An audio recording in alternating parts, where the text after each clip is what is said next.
You kena potong lah, potong steam.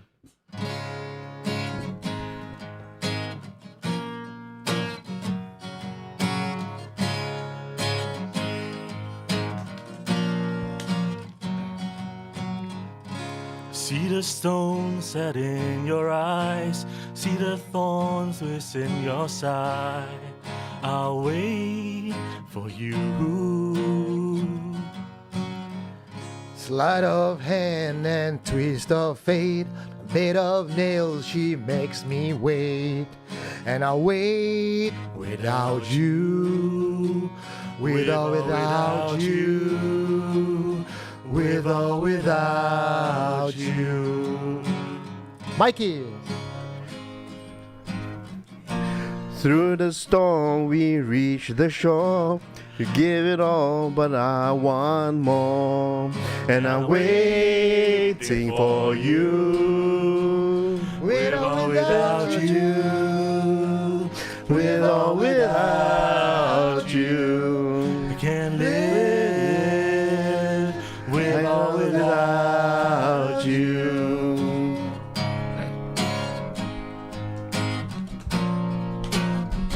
And You give yourself away, And you give yourself away. and you give, and you give, and you give yourself away.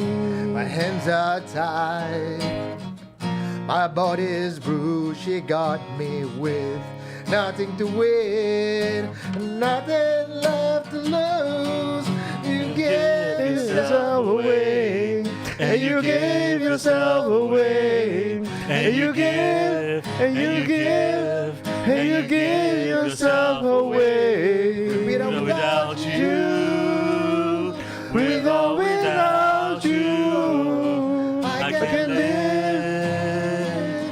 With or without you. One more time.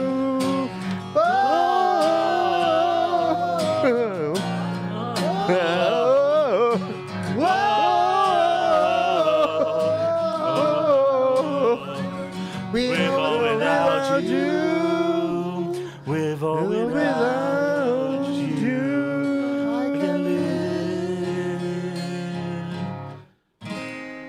with or without you.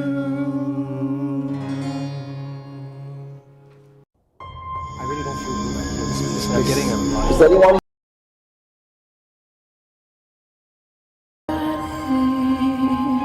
You are listening to Supernatural Confessions.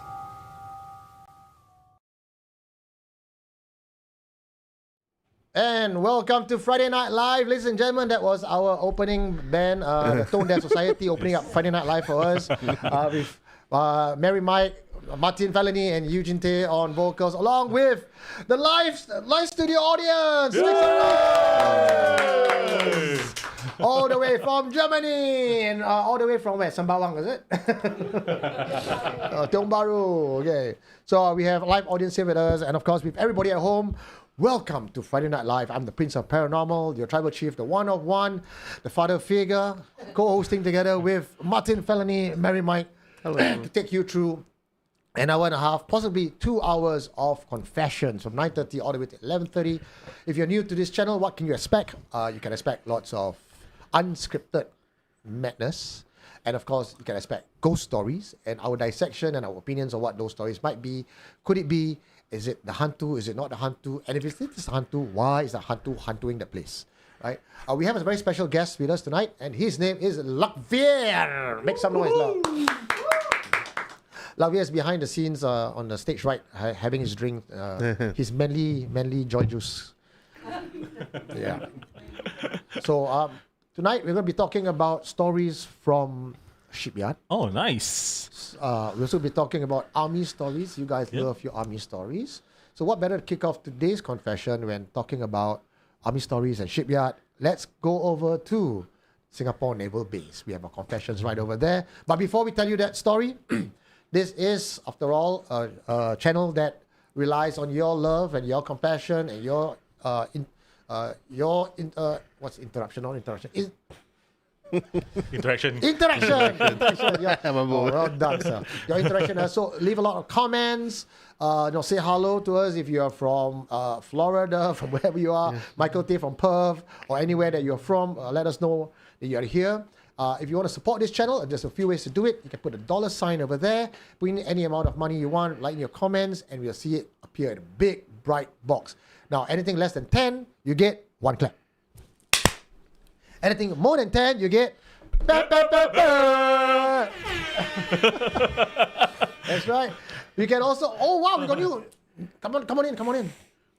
I don't know. We got more fans joining us. Hello. Hello.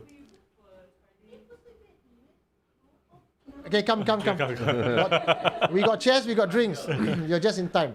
There's a few other ways you can help us out as well, and that is join us on patreon.com/supernaturalconfessions. And one other way is to join us as a YouTube channel member. That's only, I think, $3. I think YouTube might have increased the price now to $5. Oh, $5 now? Wow, okay. International rates have increased, whatever that means. But that will give you a green color light up on your name. And you see Timothy, TCJ, and Jonathan. Oh, we are shuffled. Wow. 1, 2, 3. Hello everyone, Safwan here, Aka John Stalker. Finally, Army Story, and I'm listening at Pai Lebar Air Base. Safwan. You know what they say, right? When we talk about ghost stories, the ghosts will be coming. Yes, they'll be there later. Oh, I see. Yeah, We got people joining us. What's your name? Leanne. Oh, and nice to meet you. Leanne and Winston. Hello. Wow, just in time you got. Okay. So, yeah, that's it. That's it for the preamble part of it. Now, Mike, why don't you lead The us story, in? this one was recently sent to us, is from the Navy. Wants to be anonymous for obvious reasons. Ta-da! The hatch. He thinks you cannot at see, the you know. dive You platform. see this, Mikey? I know, right? Walao. Yeah. One size 38. Well, I guess it's true This because I got to bring is- my iPad here. This is formatted for a 40-year-old man in your eyes. Because we know our demographic of audience. What? God, Jobster was 7%. Hey, hello. Yeah, 7%. Okay, who wants to read? You. Okay, you, yes. you, Okay, before you. we start, let's just... Ladies and gentlemen, cheers. Tonight we are drinking whiskey with Ayutaka. Because Ayutaka is healthy. So it's sort of net lah. Yeah, it's good. Yeah. No sugar. Oh, But all the alcohol sugar. oh. Oh, that's nice. All right, here we go. The hatch at the dive platform. I served on an old ship that handheld underwater operations. It had been around for a long time and was expected to be decommissioned soon, so naturally, it had collected its share of stories. One story said the ship had been used to transport bodies recovered from the sea after a well-known cable car accident. Another involved a diver who had been caught in the rudder. Most of the stories connected to the ship were about divers, bodies from the water, and things that came back wet. One night, another crew member and I were the only 2 people on the duty aboard that ship. He had kindly volunteered to take the night shift, so after finishing mine, I returned to my sleeping quarters and went to bed. Sometime later, he woke me. Bro, something happened. I'm scared. I'll tell you, but you have to promise to help me first. I agreed and followed him out to the deck. At the far end of the ship, the last fender had fallen completely into the water. These were the large orange floats placed between the ship and the wharf when we docked. They were not easy to drop entirely overboard, so seeing one floating beside the ship was almost funny. He pointed towards it and explained what had happened. While adjusting the fender, he heard a sound behind him from the dive platform. When he turned around, he saw the hatch. There were swings open by itself. The movement startled him so badly that he dropped the fender into the water. Now that the hatch was open, he was too frightened to go down and close it alone. Hatches on ships are heavy by design. During rough sea conditions, the last thing anyone wants is for them to swing freely. This particular hatch was one of the heaviest on the ship. Sometimes, opening it requires me to get underneath the handle and push it upwards with my shoulder. hard enough that I could feel the metal digging into me. I had also been on duty immediately before him, and I knew the hatch had been properly closed. Even in rough conditions, it should not have opened on its own. I retrieved the fender and secured it before heading down to the dive platform. The hatch was open just as he had described. As I moved closer to close it, I could just make out wet footprints on the floor. I closed the hatch, climbed back up, and returned to my sleeping quarters. I was not frightened by what had happened. I just remember lying down and thinking, that was an interesting one. Quite cool, huh? Just Wow. wow. Interesting, this story. I find that the naval story is not as common as the army stories. So when people actually start sharing those naval stories, right, it's a different level of horror, because if it's on land, you can still run away. Yes. Once you're on board, right? On board, there's no way to run. Yeah. And if you know anything about horror, there are certain psychology of horror. Long corridors, spiral staircase, and small confined areas. Yeah. And naval stories have all of that. I actually spoke to someone. I think we were. She's also a long-time fan of SC, and she used to work as Coast Guard. Mm-hmm, okay. So she heard the story from Gavin, who told about Coast Guard story. Oh yeah. And she says it opened up Pandora's box for her, and all the memories and the thoughts come flooding back. She says, "Can you please censor me or not?" Because she don't want her colleagues to expose me. Yeah. Wow. Yeah, I mean, Gavin's stories about all these ships things is just it's really different, because like you said, we're on land and we can run away. Yeah. And this kind of situation where you see you see a feet there. Yeah. Yeah, and then you're just like, what am I gonna do?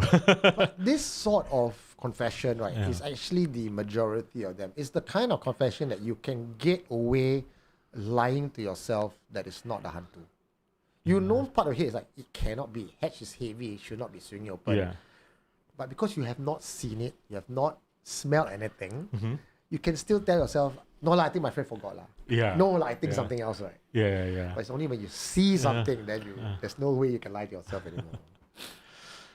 Oh, the hatch is heavy, isn't it? The one with that spinning, the metal, right? Because it's designed to be heavy. You're on a ship, you can't have the thing just flipping over here and there. Yeah. So, Mike, do you have any explanation for that, Mike? The friend play prank lah. Friend. We have a skeptic in the house. I have to. He has to play that role, is it? Yeah, today. Maybe the friend play prank, Okay. Because you don't want okay, so to help people understand what it means to remove a fender, right? So the fender is outside of the boat. Okay. And it's in the water.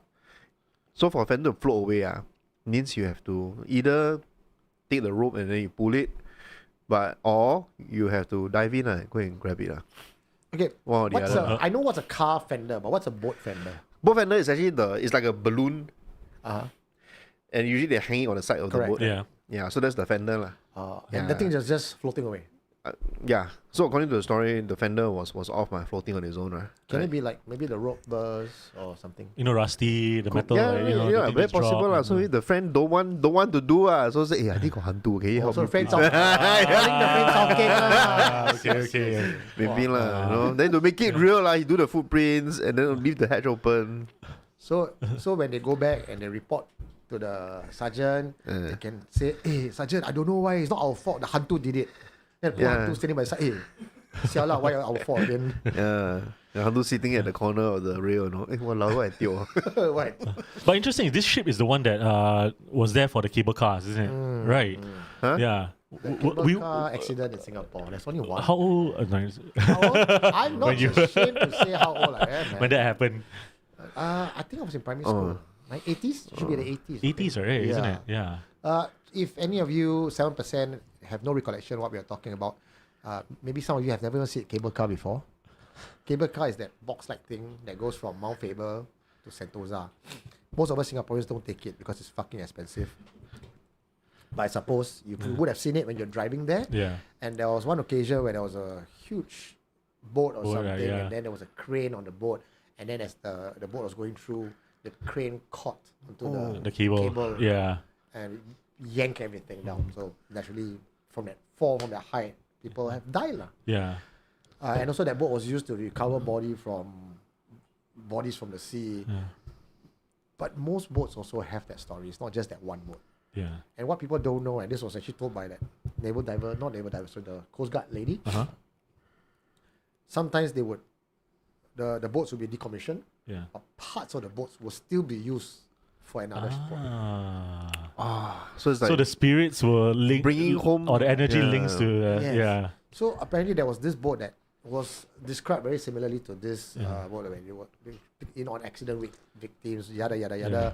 I think there was one time there was a crash, all the seamen on the boat just perished along with the boat.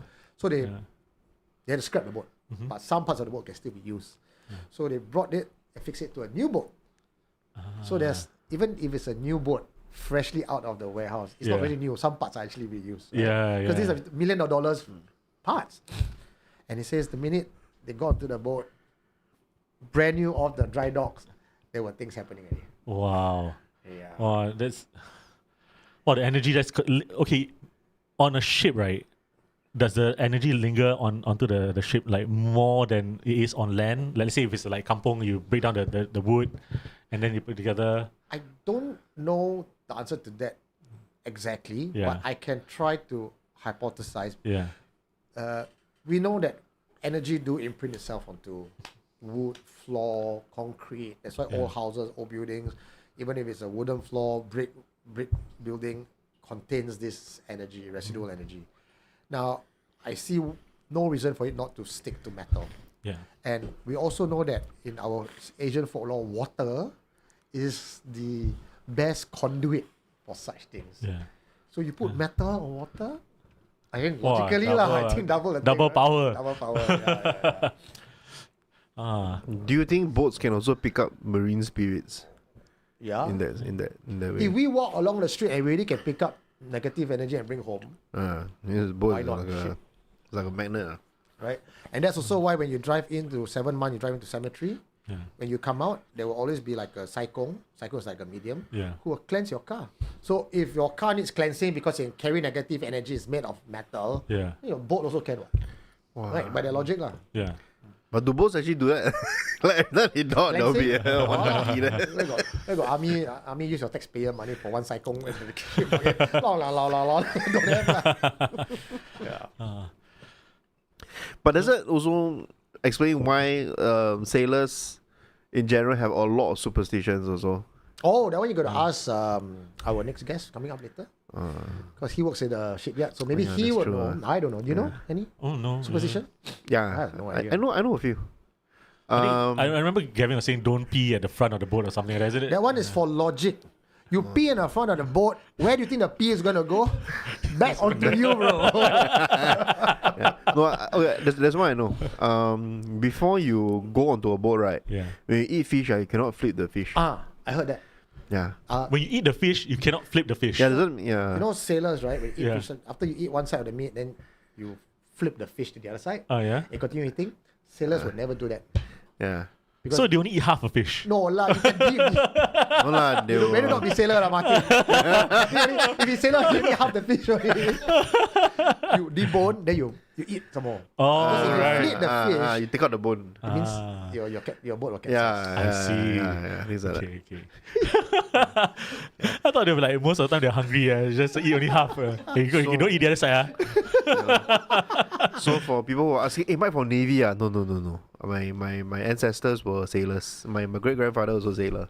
Huh? Well, I learning more and more things about Mike. Yeah. So we know a thing or two about boats. So, grandfather a pirate? Huh? I hope so. I really hope so. I like to imagine it was more fun. Because I know the Koo family quite rich one, and you all don't know. but I'm not part of the rich cool family. no, Mike. There's a mention in Penang. Hey, with no, Mike's no. photograph there. We remember. That one is by surname one lah. Then I everyone got got no what? ownership. All the photos, right? Got they got don't know what career, what job. Then Mike is unemployed, right?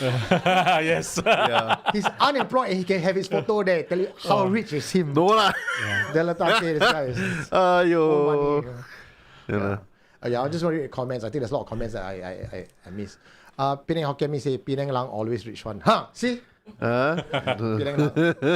From pirate to now, the producer of Supernatural Confessions. Talk about family glow up. Whee! Really, hey, I'd rather be pirate lor, more fun. What's wrong with being a producer on our show? Are you, You saying don't, Supernatural you don't want me to go and hunt treasure, man. Never kena fuck. No one's only pirate got easy life. Hey, your pirate ship got a toilet. Aircon toilet. I hope so. Hey, you know how expensive boats are, no? Huh? You know how expensive yachts are, no, now? Not expensive, ah. Yachts, yeah, very not expensive. expensive at all. I can afford a yacht. I cannot afford a car in Singapore. I just cannot afford to dock the yacht. That's all. No, I'm talking about the other day I saw this. I don't know if we're talking about this, lah. But yeah, sometimes I will kepo itchy finger, go and look at mega yachts and see how much they are worth, right? Our Just to friend ask myself, what kind of Yeah, people will buy this kind of thing? We sit around play guitar. Oh, ni. they are crazy, dude. How much? 20 million. Nah, no problem for you. Lah. No. Couple of months of savings. You get anyway. Martin and I play guitar. We research for tabs. My friend look up on Google for super yacht. No? Yeah, that's right. We all. You all don't do that. That's why you see our box is like that. Yeah, What? it's old small box. Yeah, Yeah, that's right. Yeah. Yeah. Ayo. Sorry, Dato. Sorry. Chris Lim say good morning. Where is he now? Indonesia, same timeline. Right? Yes, RSAF 120 SPN Hui Heli. Hui Heli? What's me Hui Heli? Hello everyone. Any we talk 1983. See? Yeah. Same as the one F4. Hi Eugene, Grace, M and M. Where is Natasha? Natasha, she'll be back on Tuesday. Mike from Navy, no. Hey there you guys. Hello from Klang. Klang, Kalang. Kalang. Yeah. This Fatima Cho. Mike, your ancestors' story sounds like Moana. Ayo, maybe lah. Not like that, leh. I still want to believe they were pirates. That's why you see now Mike has like more broader like shoulders. No. Actually underneath right, it's all the tattoo. Yeah. Just waiting for his hair to grow. Guys, that's all. no. I think Grace, someone's asking about your number because your Monday I'm going to go to KL.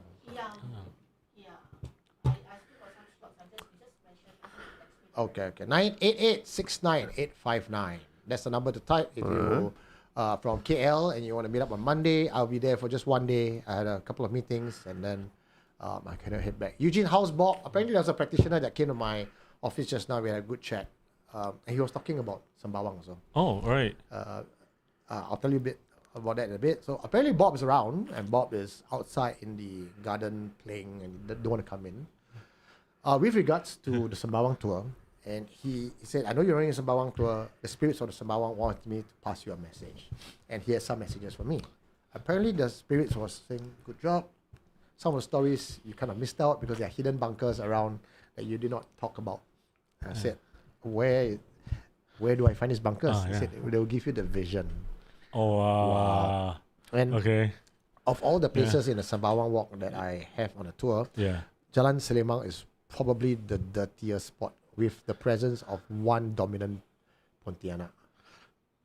The entire The street. one where the street? Natasha felt uncomfortable. yeah. She became like an old woman for one and started laughing. Yeah. That's the street. All right. And apparently the street lamp that I stopped to tell stories under, yeah.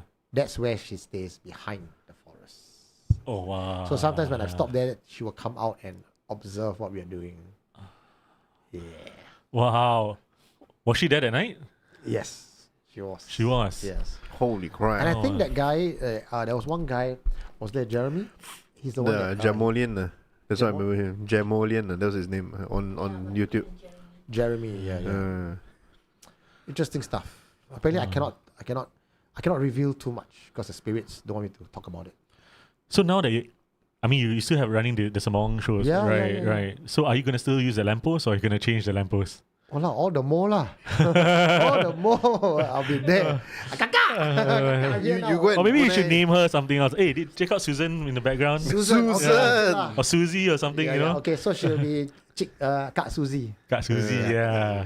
Maybe she happy, eh? He called me Suzy. Hey, bang. Jangan lah, she follow me home. Hey, Eugene. Or voice change. you send a message lah. You buy like one of those like makeup dresser put there. They say, "Oh, kakak, you want to show you makeup first? They come." Wow. Yes. Why you, Oh, no. you hurt Susan's feelings? Why? But cannot lah. I think me and Susan really cannot hit off. You know why? She stays Sembawang lah. I don't do long distance relationship. Oh, Okay. Do we have one more?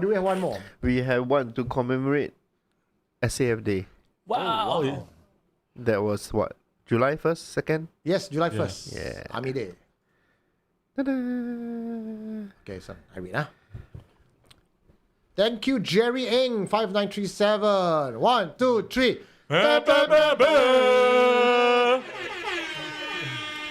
Good evening, lady and gentlemen. Sorry, only one of you lady gets this greeting, not all of you. Good evening, lady. Okay, fine. I'll take it for the team. My long hair, right? I just tied it up. So, yes. Thanks, Jerry. Jerry was the one who bought us beer last week. Ah, yes. Yeah, cheers. Jerry was saying, I don't want you all to wear Tiao. No, I don't need you all to Tiao. I need you all to drink. Yeah, so Jerry, here you go. Okay, can I read now? Can I? The night 6 men couldn't hold him down. I did not believe in supernatural beings before I was posted to Brunei for national service in 2011. That changed during my first guard duty there. At about 1:30 in the morning, I was alone at the sentry post when I heard someone sigh behind me. I assumed one of the regulars or seniors had crept up quietly to frighten me as part of some hazing ritual. So I came out of the post expecting to catch whoever it was. There was no one there. From where I stood, I could see that there was nobody within 50 meters of the post. Later that same night, I was assigned to desk duty at around 3 in the morning. I was bored, so I stepped outside to speak to the sentry who was on duty.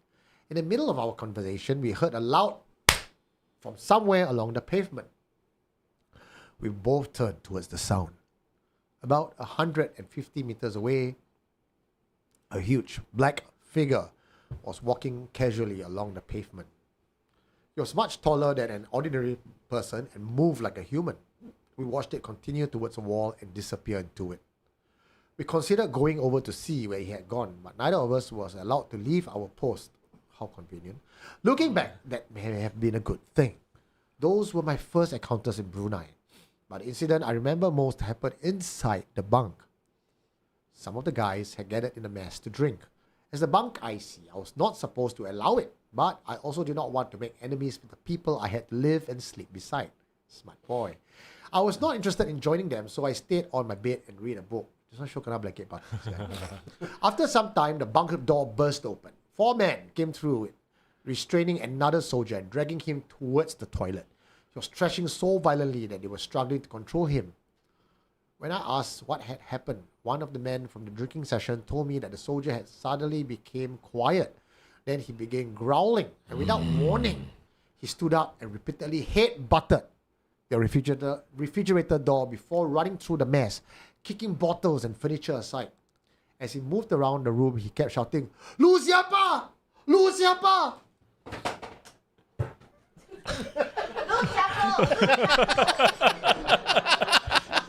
I'll just leave it there. Yeah.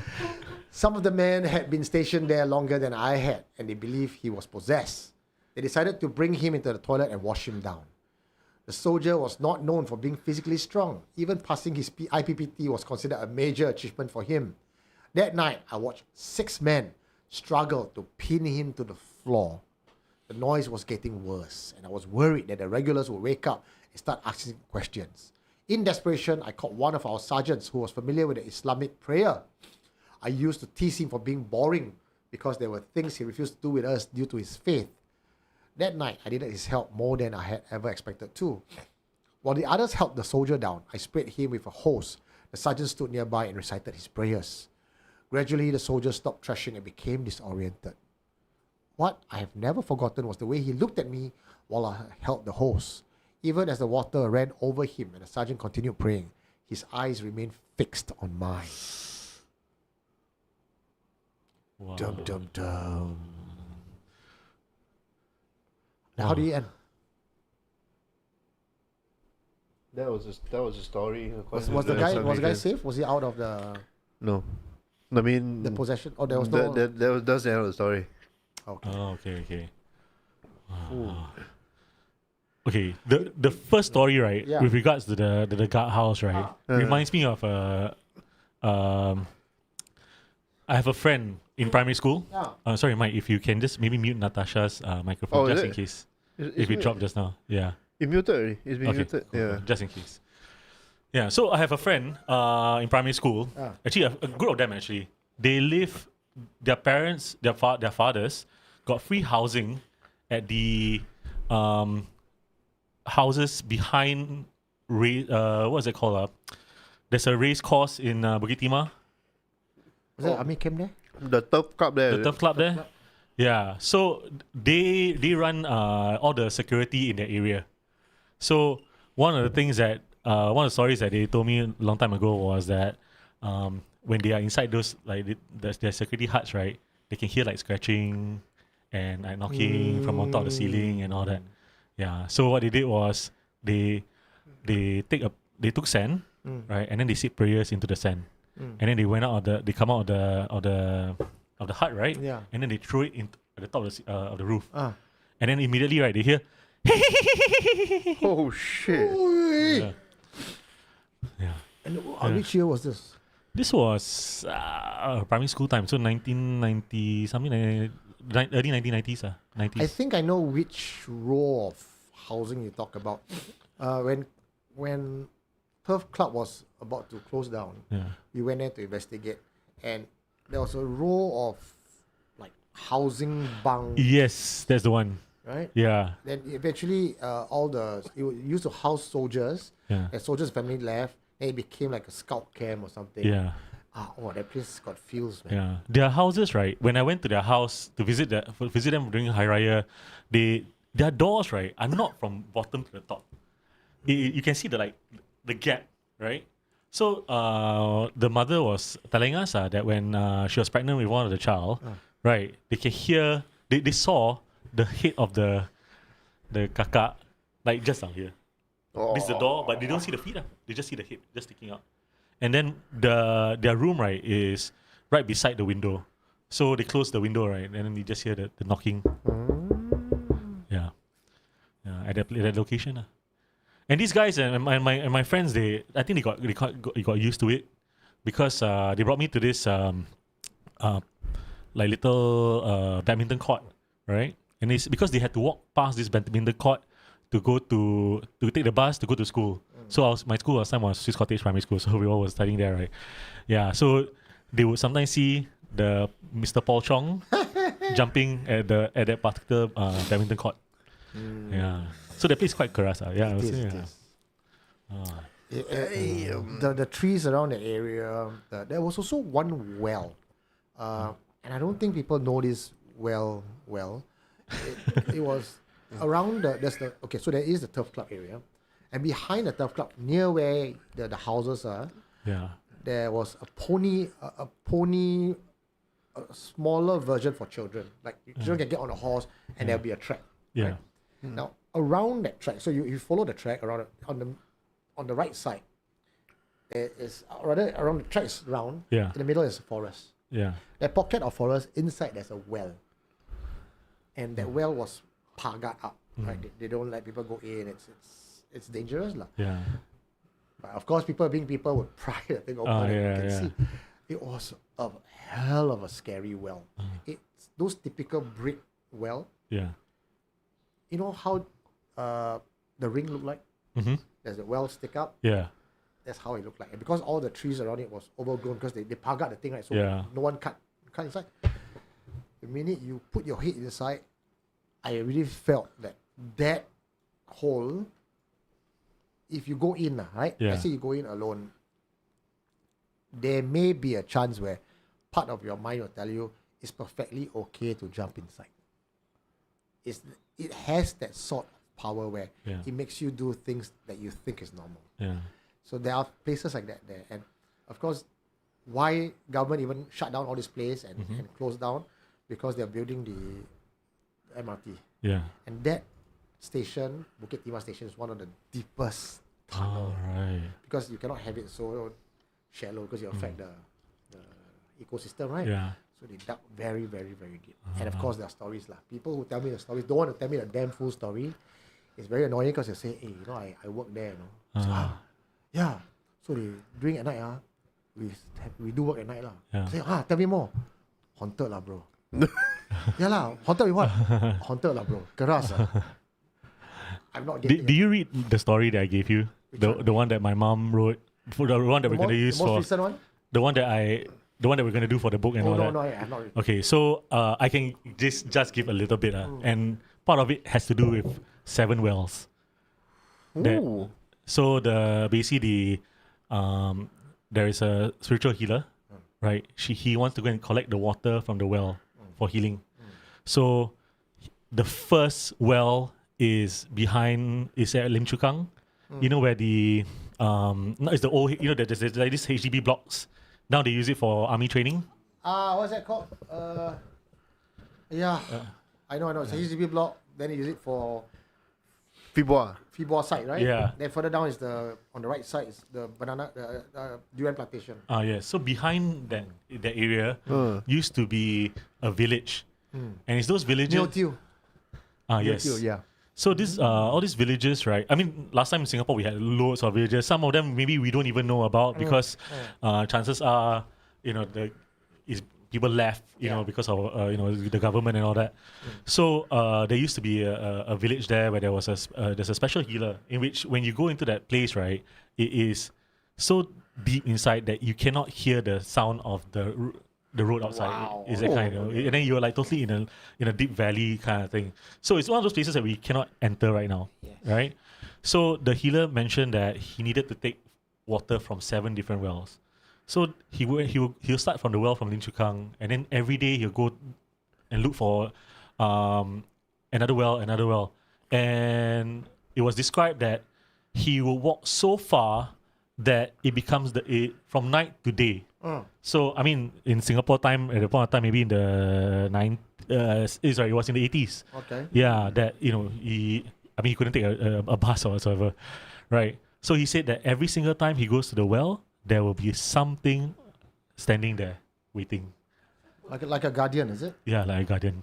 And then the guardian will ask him, what? I always say in Malay, basically, like, why are you doing here? Apa lu buat kat sini? Then he was Apatas. Yeah, then he would say, I'm here just to collect the water for healing. And then okay, can. Yeah. Then he would just collect the water, and then he'll walk back. Yeah. Do you know where the 7 wells are?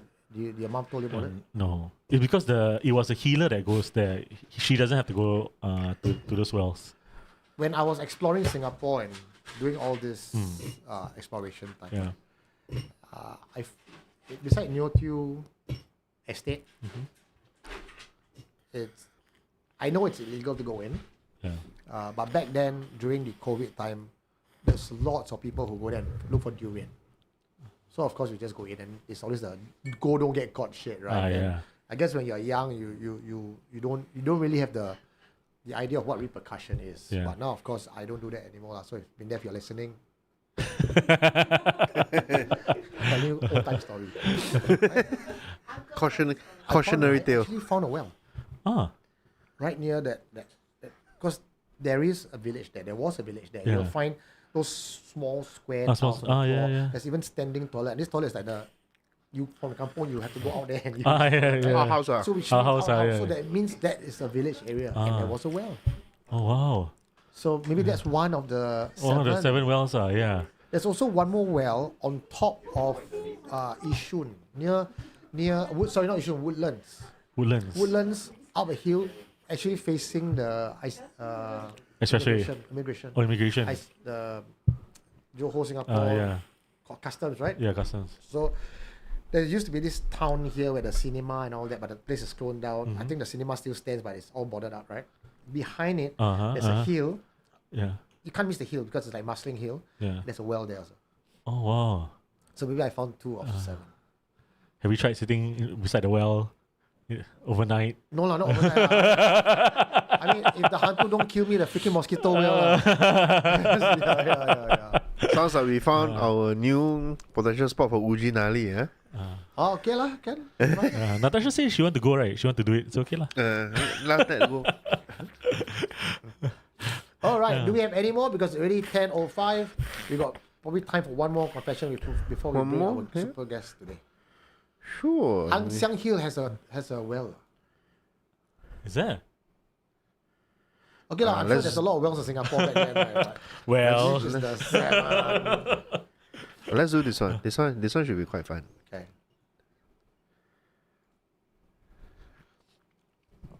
the soldier in the tree. Okay, I had gone out of course while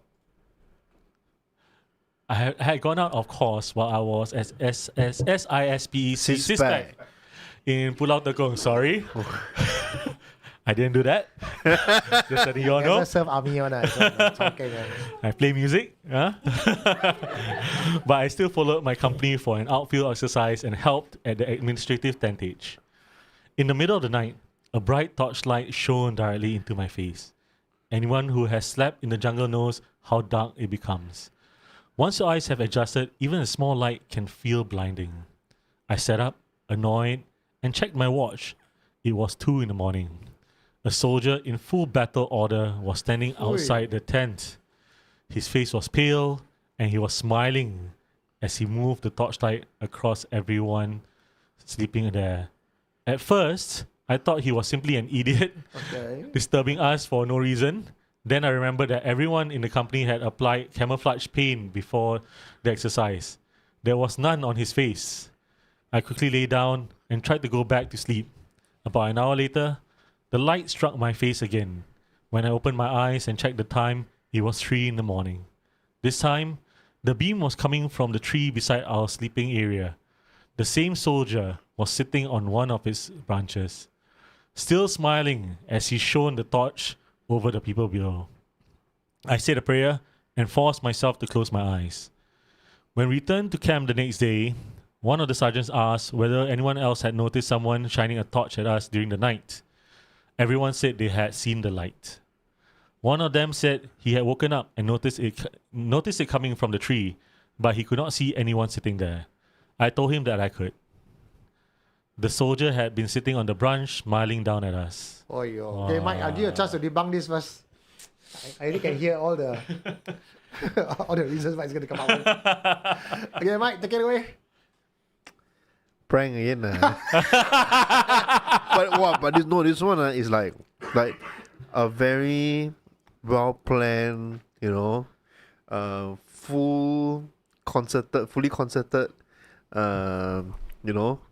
but he probably used a toggle rope to climb the tree, So hardworking, yeah.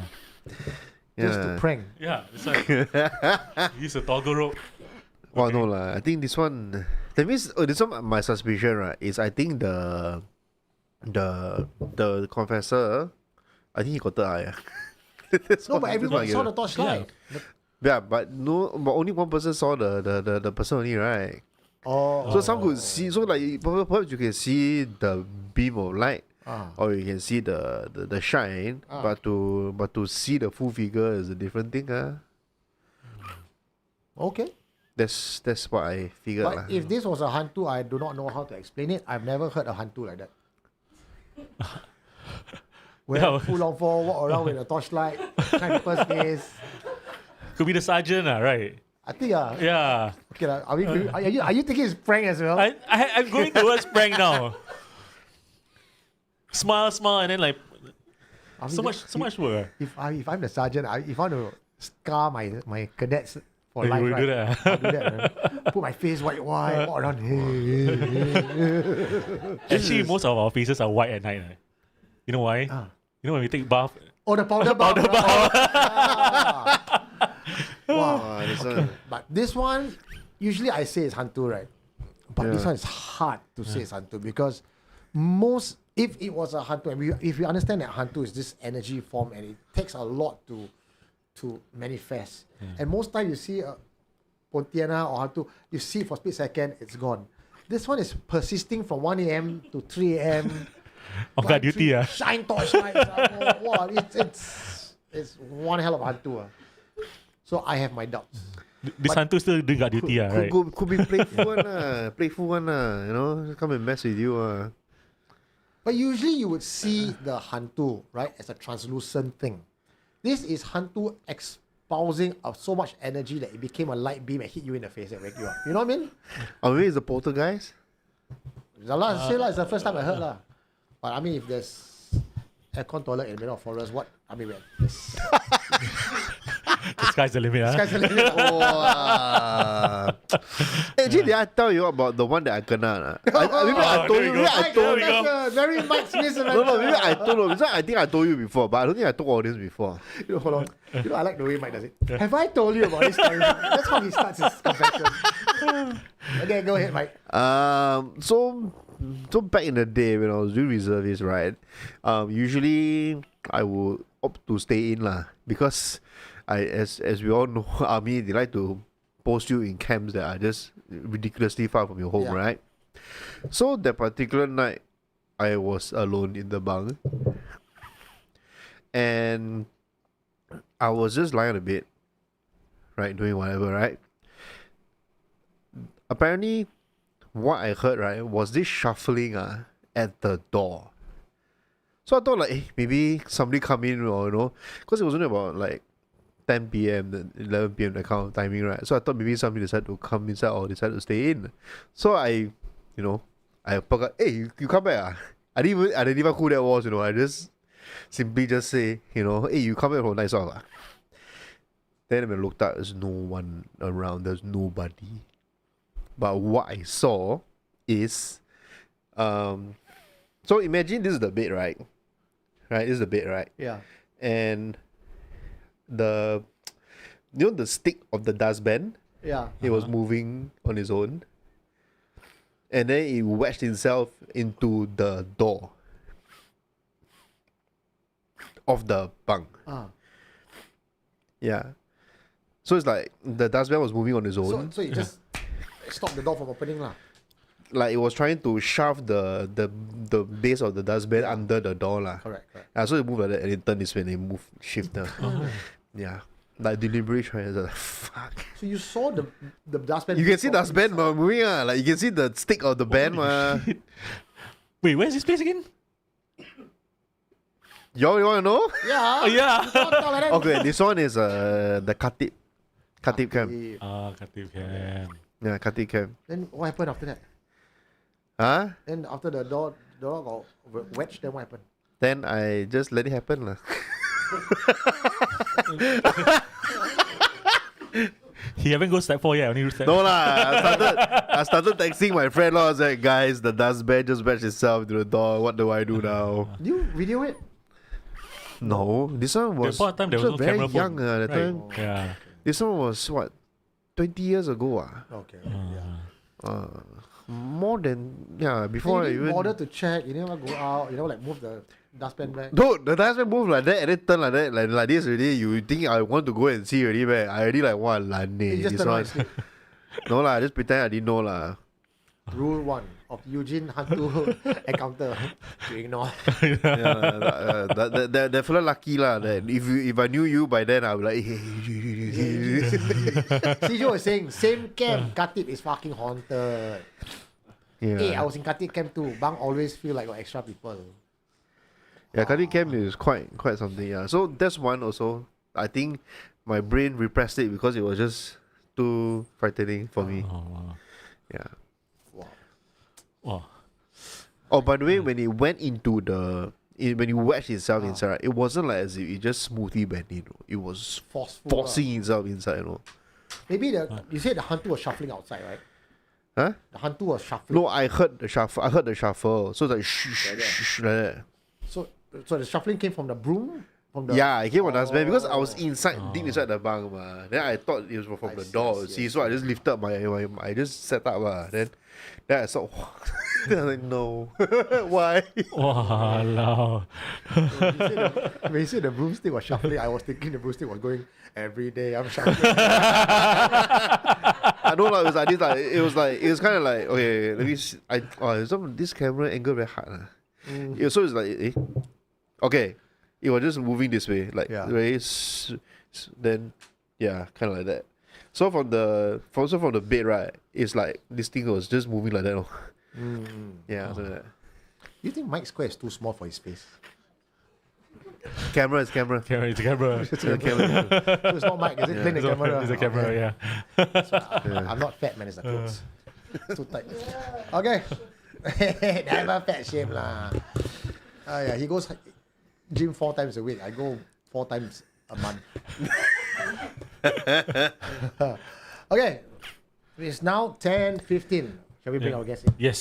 Alright, Yeah. so Ooh, Martin, shall thank you for we- joining me here today. Thank you for having me. On Housekeeping Tuesday. Tuesday. You're going to be with Mike? Night Yeah, we line. might. Okay. Yeah. That's it. That square ain't big enough for the both of you. All right, calling on our special guest for today, the very handsome, well-dressed Lakhveer. Hey. Together we look like the Peaky fucking blinders. Yes. Can move your chair inside like Inside that? a bit, okay. Yeah, okay. So Peaky blinders in the house, guys. So Yeah, same, huh? Just different color. Chinese boy cannot grow beard. This is me trying to be in time for November. Oh, November. Okay, Lakhveer, let everyone know who you are, and you're working at a shipyard. Just give us a bit of background information about you. Okay. Hello, everyone, and thank you, Eugene and team, SC team, for having me here today. It's my first time actually coming on live. In the hot seat, yeah. In hot seat. A lot of times I'm sitting down, live audience nearby there, and always got a chance to, talk to the confessor that comes for the shows. But first time for me here. Thank you, Eugene, for having So me. you got a lot of rehearsal already, like you know how it works, right? Yeah. I came prepared. Okay, we need a top up of drink, just- man. We need a top up of drink. Grace. Lakhveer don't need mixer one. Yeah. Just on the rocks. It's okay. Yeah, I'll match you, brother. I'll match you.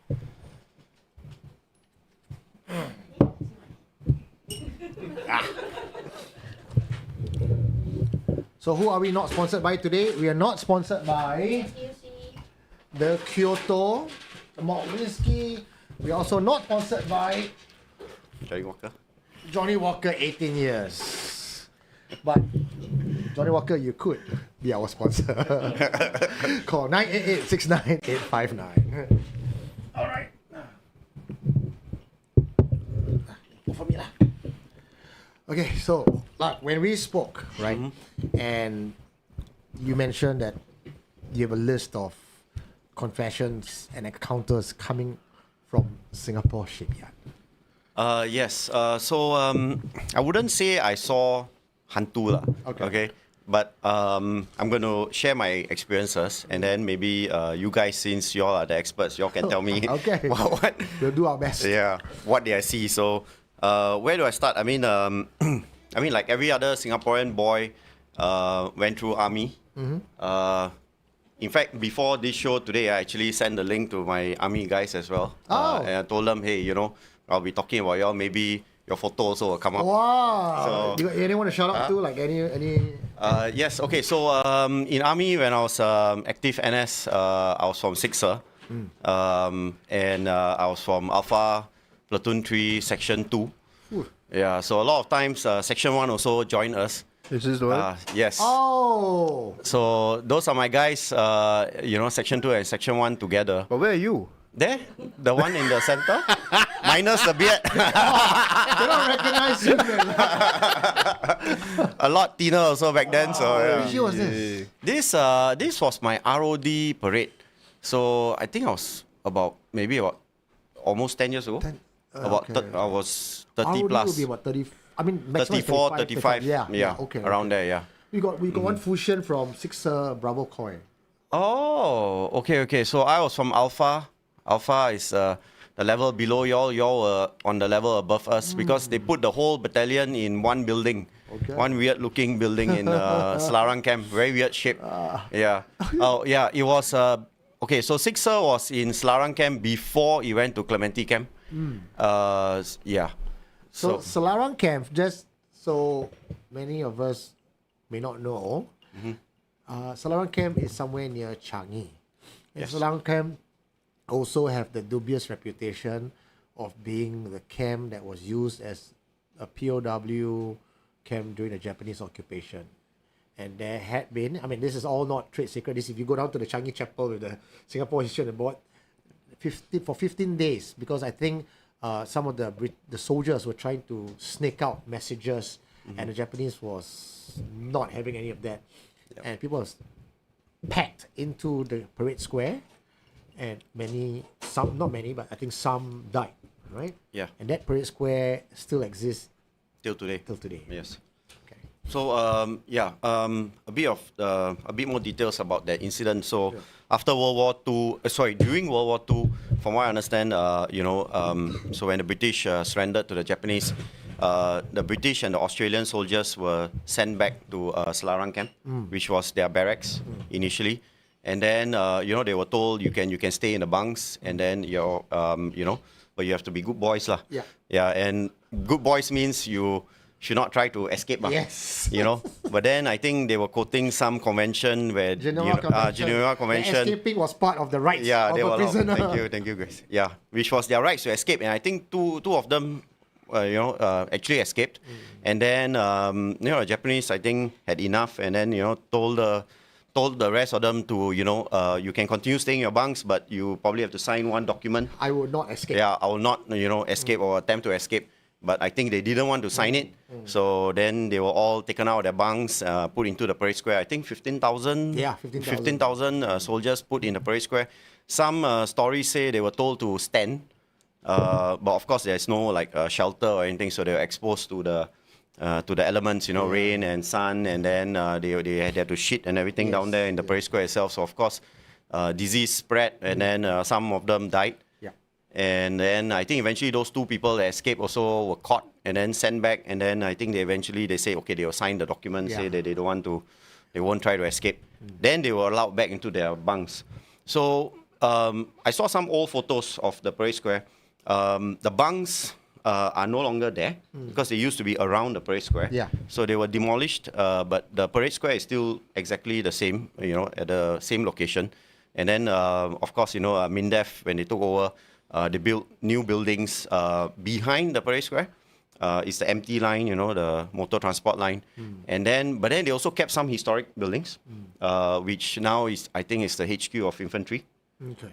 Some old colonial buildings are still kept, and then those buildings are close to the SOC ground. Yeah. So so I was from Salarang camp. And I signed a lot of extra. Why? So So what made you sign the extra?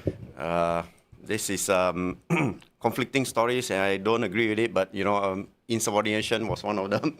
Yeah, so that's debatable, right? Yeah, correct. Like officers say, "Oh, you walk away from me. I was talking to you. You walk away from me." And it's insubordination. So you go and sign 7 extra, 14 extra. Wow, the guy just giving out extra free, man. Correct. So I had to sign extra, and most of those extras was guard duty or COS, company orderly sergeant. Yeah.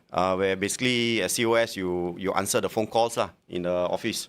People book out for weekend, you stay inside, and then So there was also some stories there as well. Maybe I'll start with the COS stories. Okay. So COS, the role of COS, I think back then was just to answer phone calls. You have to sit down in your uniform in the company office, answer phone calls, and attend, I think, flag raising or flag lowering that kind of stuff. In your full uniform and polished shiny boots and all. Sijo said, take it as character building. Yes, correct. So I say you actually save a lot of money. 7 age, you don't go out. Rich man after that. What are you guys drinking, man? Kelvin wants to know. Kelvin, Johnny Walker, 18 years. Cheers. Yeah, so when I was doing COS duty, still remember that, there will be some of us who are doing those duties, they would go back to the bunks and sleep at night. But for me, I prefer to sleep in the office, company office. Yeah, got aircon. Yeah, our bunks got no aircon, so company office have. Then we'll drag in the mattress, and put it on the floor of the office, and then that's where we sleep lah. So there are a lot of people who did COS duties, a lot of stories. They wake up in the middle of the night, they see someone sitting down in the Inch chair, but it's not the Inch. You know, so whenever I did COS duties, if I slept overnight there, I'll be basically on prayers the whole night. Yeah, on loop, you know. And then despite being afraid, the draw of the aircon still overrides. Correct. Very Singaporean, this one. Okay. So there was one night I was doing a COS duty on the weekend, and I remember it was after dinner. We had to go and get our packed food from the canteen and all, and then bring back makan. Then so it wasn't too late. It was like 7:38 around there PM, and then I heard boots running just outside the corridor of the COS of the office, and our office was actually right at the end of the corridor, and then the corridor would turn, so it's like an L shape. Okay, and I heard boots, running at full speed towards the turn without stopping. So, of course, I've heard all the stories, so I'm not going to go out there and check. Because anyway, it's a weekend and there was no one in the company line. This was at night already? At night. Okay. Like 7:30, 8, okay. yeah. So not too late. Yeah. Okay. Normally around that time, we'll be like watching some movies or something, killing the time. So anyway, so I signed a lot of extra. So a lot of them was doing COS. So I was basically handing over and taking over COS duties from my other, NS mates. And then during that time as well, right next to our office, there was this entertainment room that every company has. But this one had a projector, that we used to watch some movies. Like as a company, we would sit down inside and watch movies. So at that time, we are not sure exactly which date, but we were handing over and taking over COS duties between 3 people, like rotating. And the projector went missing.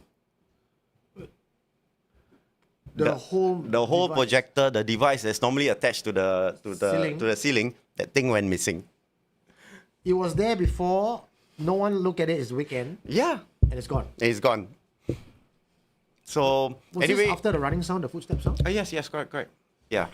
No, I guarantee you, that's why he was Stolen. shining people at the field camp. Someone play prank, is it? Yeah, so you went to the our story to shine people face. So the running sound, you didn't go and check. No, I didn't go and check. And then when you later on did check the entertainment room, the projector's gone. The projector was gone. Now I'm going to put on my mic's hairband and my mic's cap and say that the running sound was maybe the repairman going to the entertainment room to take it out. But because you didn't check, you didn't know that there was a repairman coming on the weekend. Yeah, maybe, but the projector didn't come back, so it was stolen. And then I remember me and my, those people I was rotating my COS duties with, Extra. all had to, I think, somewhat pay for the cost or something like that. God. Yeah, So they never could find the... never could find who stole the projector. But I don't think it's hantu lah. That one not hantu. I mean, it's It's definitely that a guy running. person lah. It's that guy that A puts person that- who sneaked in the camp and then right. stole that, and then maybe sold it as a second-hand shop or something. So here's how you asked me for my expert opinion, right? Here's how the investigation went down. There was a friend who told you said there was a story about how people hear footsteps on weekend, right? Yeah. That was all a setup. They tell everybody that. So everybody now believes there was a ghostly footsteps on the weekend. And they No won't come one out goes and up and check. Oh my god. So they walk down, they pick it up and go like, haha. Case closed. I feel like the Scooby-Doo. Yeah, that's what I was gonna say. Damn you kids, I would have gotten away with this if not for you, dusted kids. Yeah. Yeah. So COS duties, I also signed a lot of guard duties, guard duties, and then so the gate of Salarang camp, I'm not sure whether is it still at the same place, but it used to be along that small road that goes down to Changi Chapel. Oh no, I That don't small road. think so. Changed already. Changed already. Now it's, I think, maybe along the main road. Yeah. Yeah. So at my time, it was at that location. So a lot of nights, after midnight, we will hear people driving past and shouting, "Oh, audio!" At us. We're still serving. It might have been me. So for guard duty, you have got its own fair share of stories. There was also this story where the guardcom room itself, right next to another small room, where the guards will sleep, at night when they take turns in their patrol.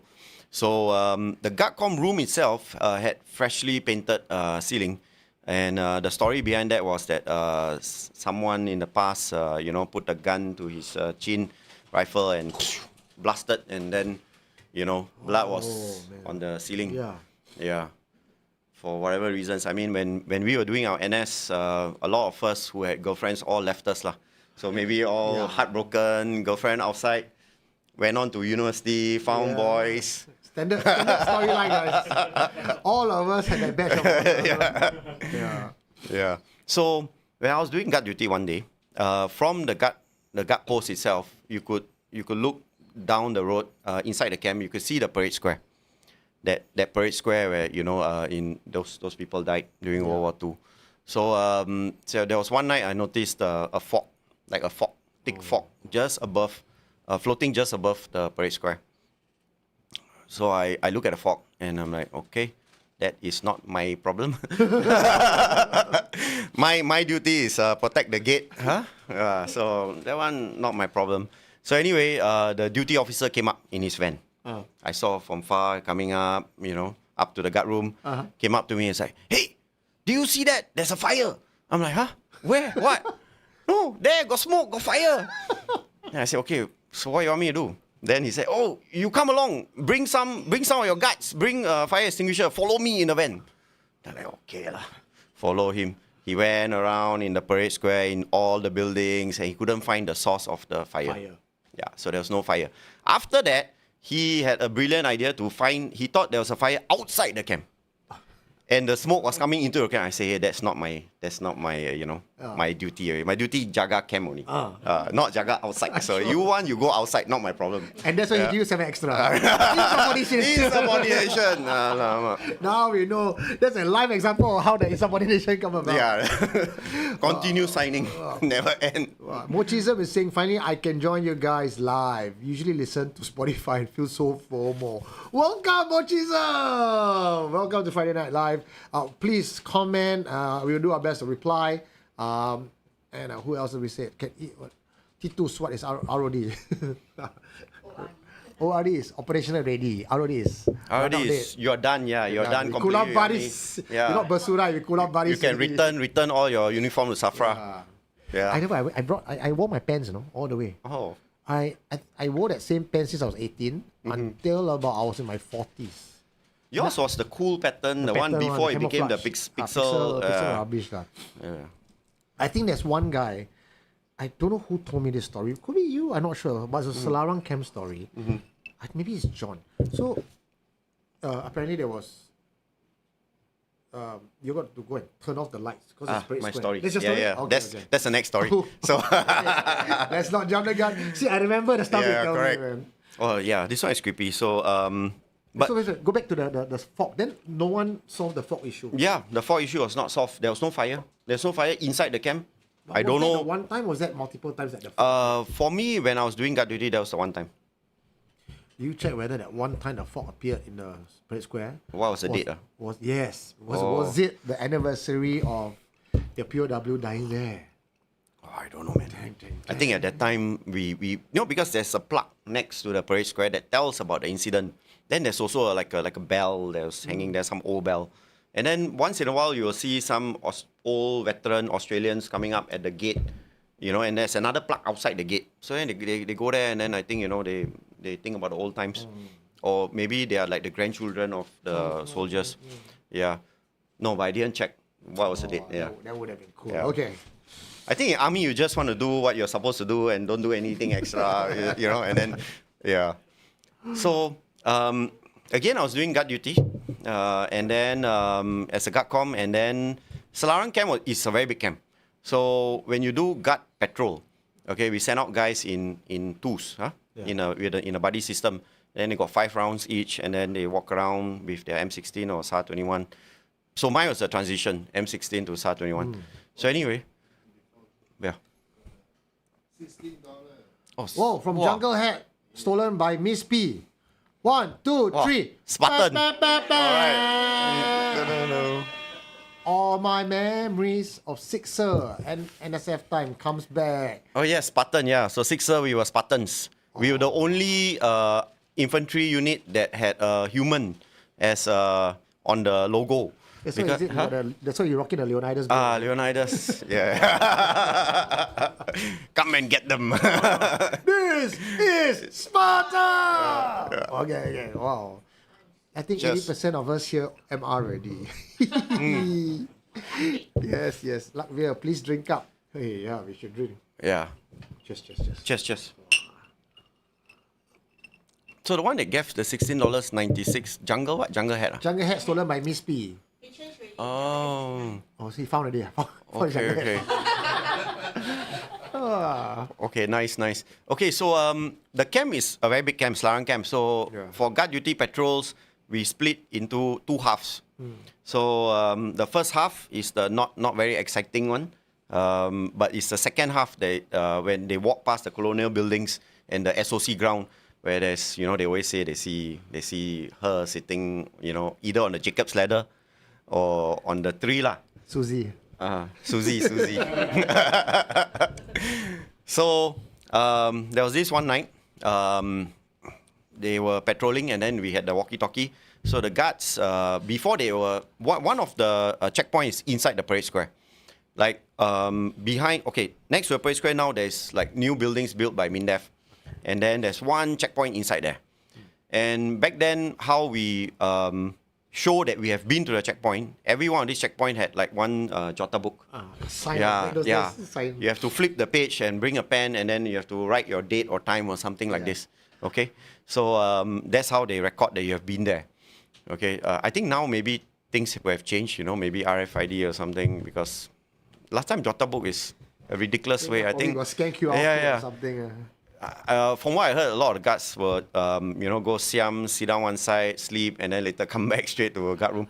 So anyway, that one night, the guards comms me on their walkie-talkie and said, "Hey, Sergeant, we are entering the parade square now. The next stop is the parade square. Our pen rosak, not working. They have to use the pen to write in the jota book." So I thought, they were probably it's just an excuse to maybe because the next question is, Sergeant, can we skip the checkpoint?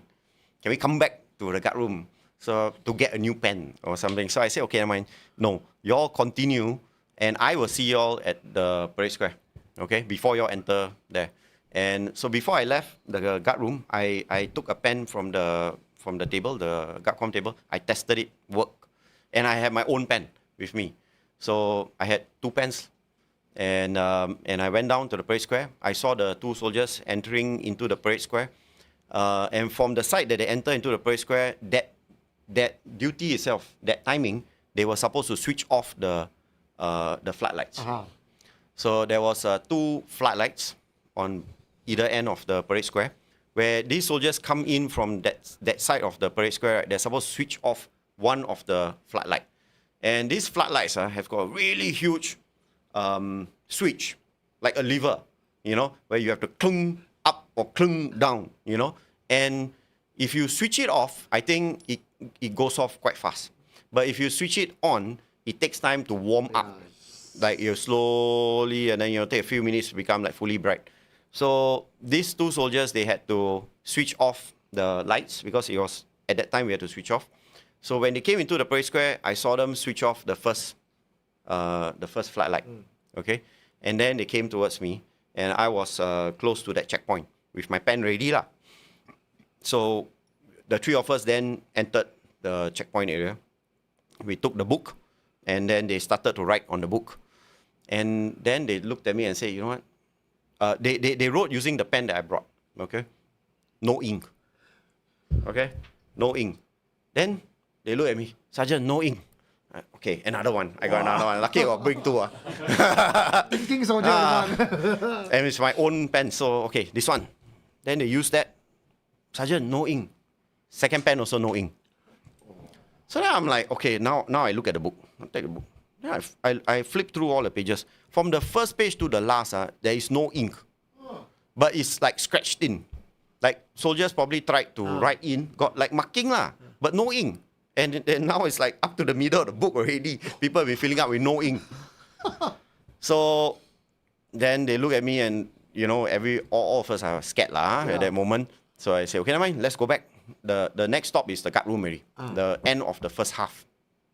So as we came out of the empty line, then I noticed a corner of my eye, the floodlight that they off just now is on. And it's bright.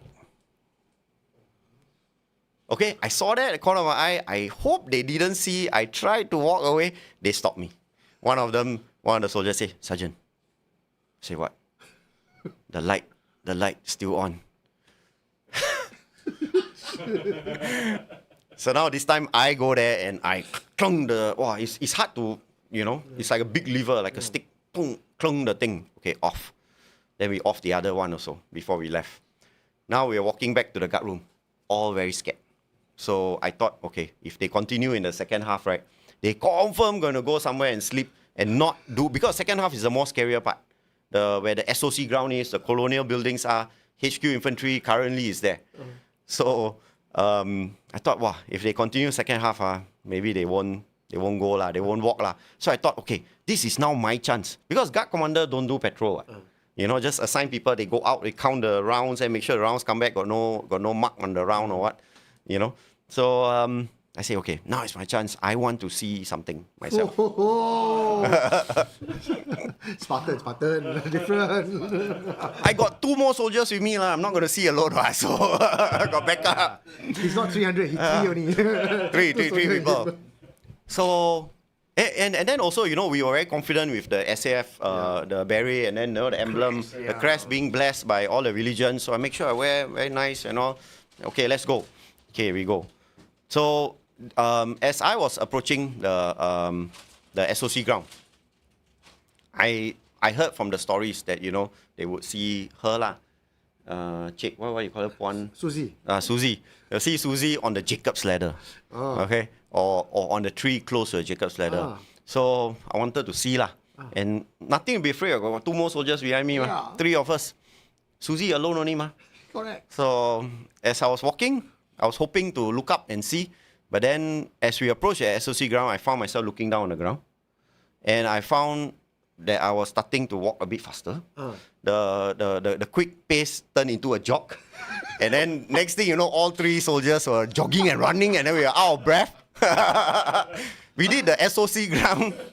We did the SOC without going through the SOC ground. Wow, it was shack. By the time we run out of the SOC ground area there, wow, we caught our breath. It's like, wow. So I don't know. I just didn't feel like looking up. But we had a walkie-talkie with us, and walkie-talkie was on. And as we were walking through the SOC ground area, past the colonial building, where Susie is supposed to be, suddenly you can hear old Malay song. What the hell? Holy shit! So we don't know why that happens, but that also happens. So it's old Malay song, old, very calm, soothing, like maybe like 1950s, that kind of way. Or if you could put an image, the black and white. Yeah. If you could imagine it like the image, right? It would be like the black and white movie, and this kind of like the girl singing in her kabaya or something, you know. I get it. Yeah. I don't know the words for it, but I get it. It's very Piramli 1950s black and white. Correct. That type. That's our old songs. Jesus. Oh my God. And, we have Bulong countdown. Oh, sorry. Together. Mike premature. How call is you? Oh, okay. Butter never quit. Butter never quit from Pavin Call. 1, 2, 3. There we go.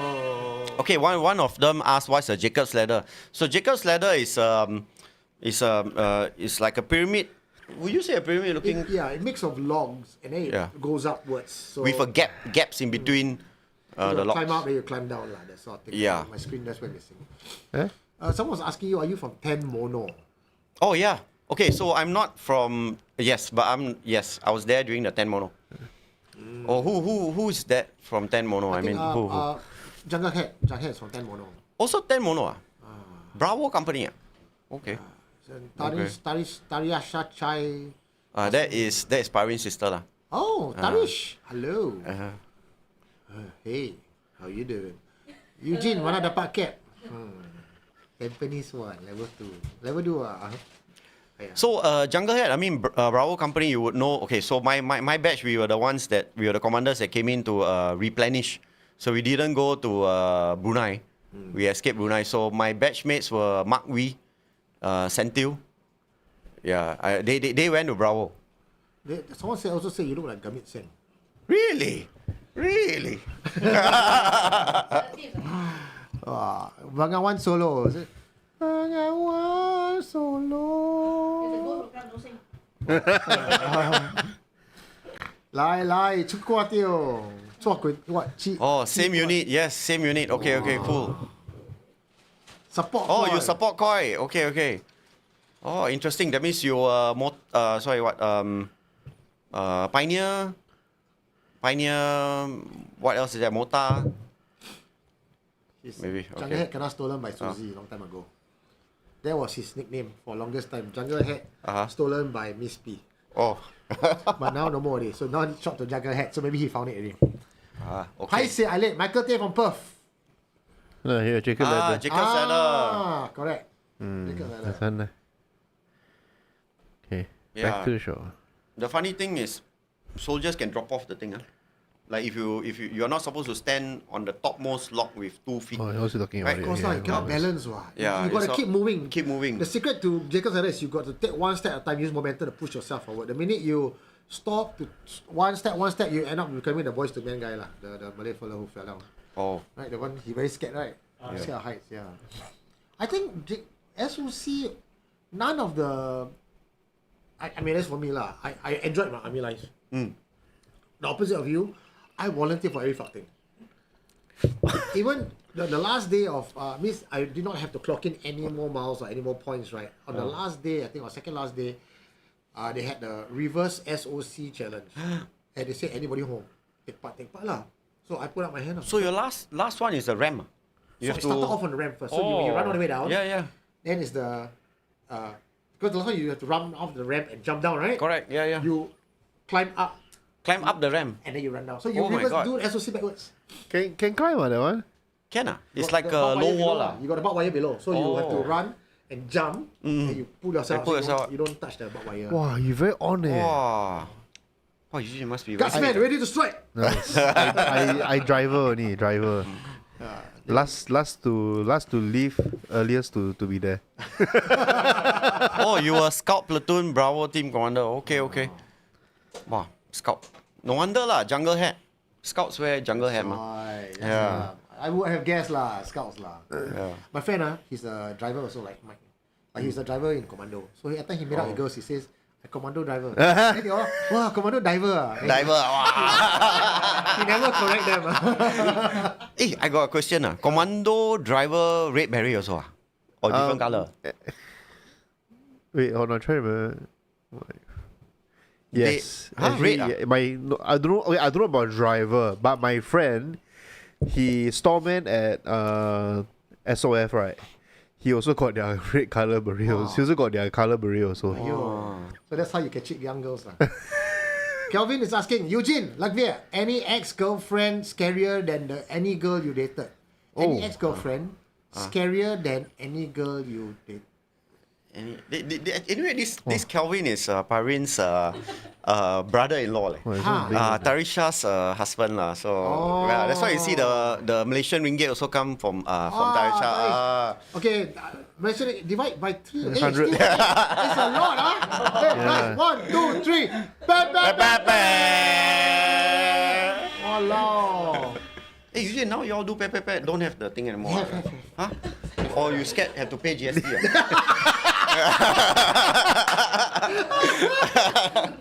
Where's my Tiao Yeah, must pay GST already now. Oh, it's there. Okay. Come, turn up for us, please. How many already? Each one of us, I think three each. Three level already. This one already how much already? It might cover my beard more than the beard already. Tiga. Okay. All three. Wow. Oi. Wow. Wow, come. Hey, wow, quite hot. It feels quite hot. It feels hot. Yeah.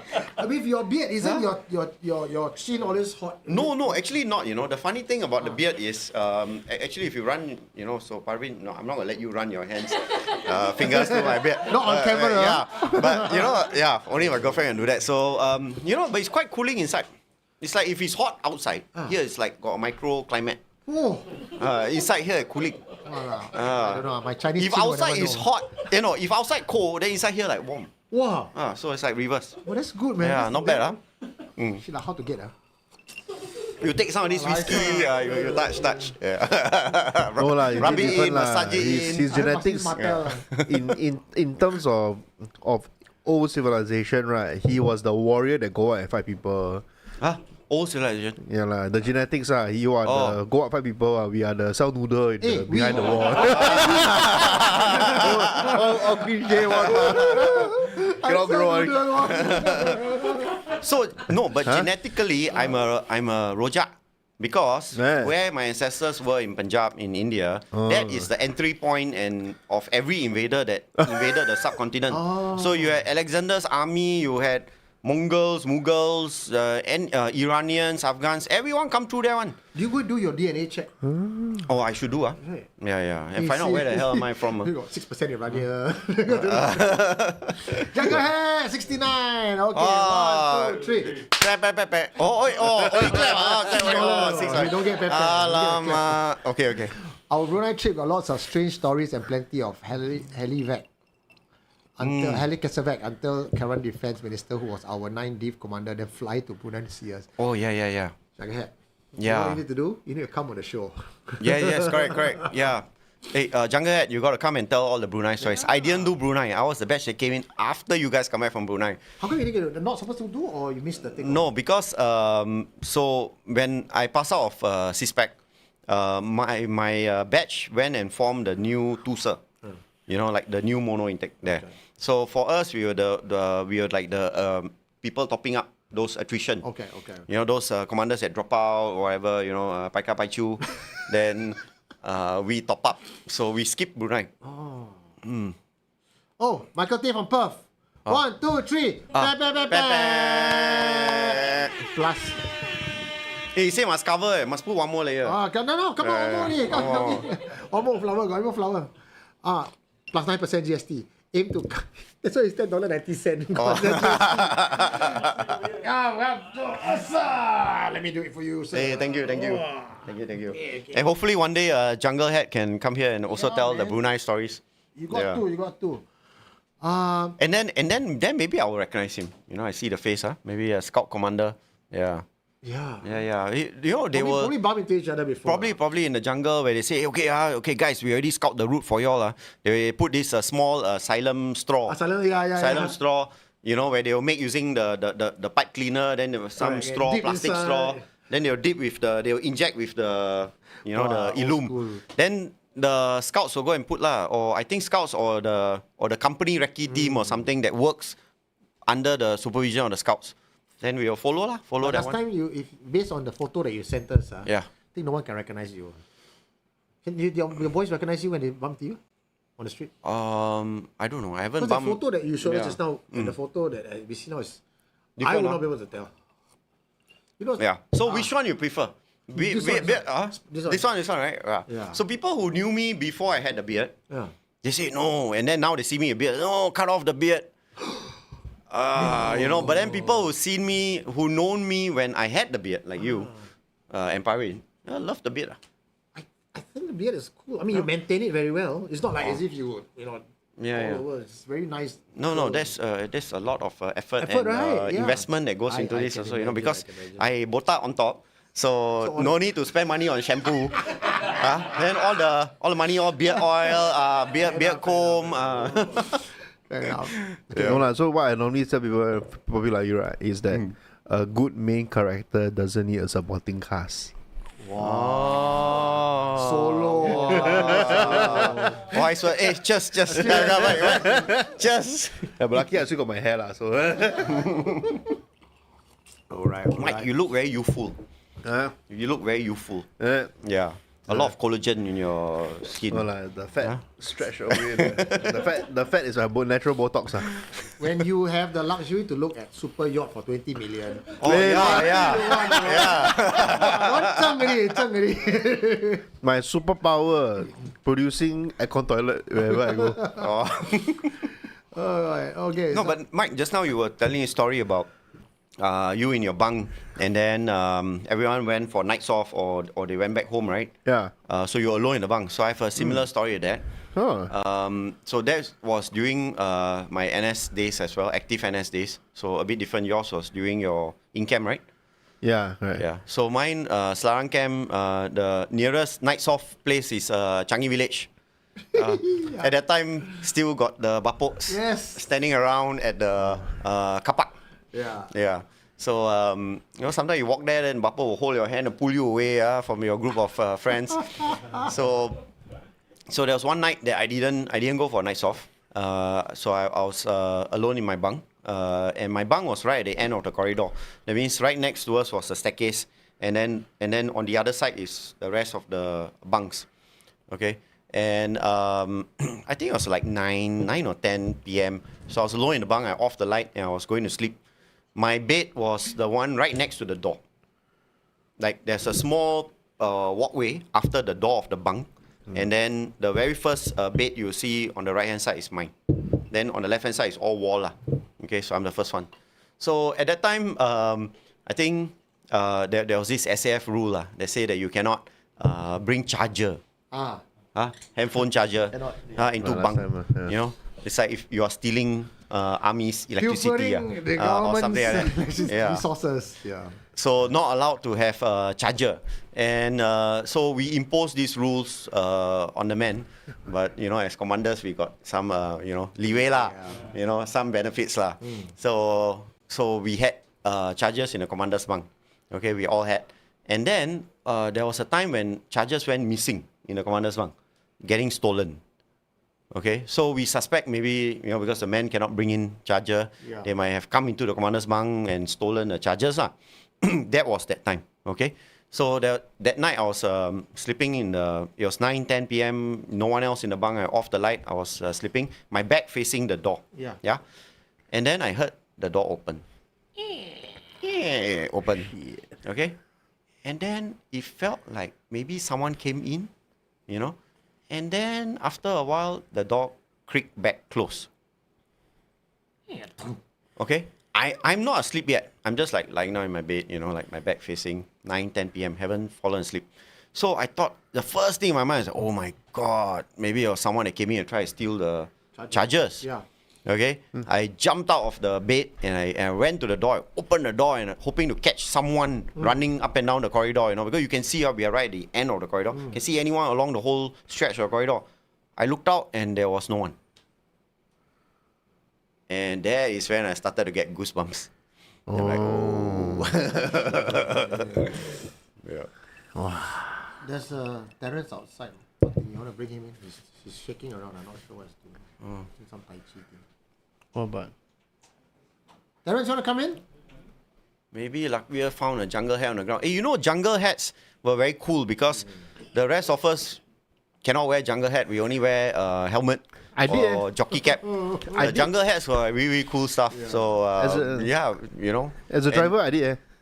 You did? I'm a reservist driver. I don't care. I wear only. Yeah, but if in an active unit, then only the scouts can wear. Oh, that's their privilege. Oh yeah, I cannot take out my one colonel before lah. He said, why the scout driving the 5-tonner? I think scouts when they march to the cookhouse also can wear jungle hat. That's their like standard. Yeah. Kelvin! Wow. 1, 2, 3! Bam, bam, bam, bam! Wow. Thank you. What if Inche wants to charge you say no charge? Good one. Oh shit, man! I think today I thought we got the army and the shipyard. Oh yeah, shipyard coming up soon. Yeah. I don't want to stop you. We're on the flow now. Okay, we have good. more army stories for us. I'm just gonna end off with maybe one more story. Okay. So this is when. Sorry, before I interrupt you later. Oh yes. There was a very important message coming from When? Paris. From who? said- Paris? Yeah, Paris Maitreya. He says, "Oh my God, I thought Jonathan came back to do show." Because Why? Jonathan would have the beard. He's the only Chinese I know. Yeah, this is him without beard, but Jonathan would have the full beard. And Oh. when Jonathan runs tour with me, or sometimes he even run FNL with me, he wears this big Oh cap. my god. So I think when Paris first locked in without seeing the contacts, he's like FNL bearded guy with big cap. Yeah. Wow. No, I just wore this because I saw you starting to wear Yeah, this. This looks yeah. like your uniform now. Because this Friday I used to have just one outfit, which is my denim shirt, my denim jacket, and whatever t-shirt. And that's been my look on FNL for I think years, right?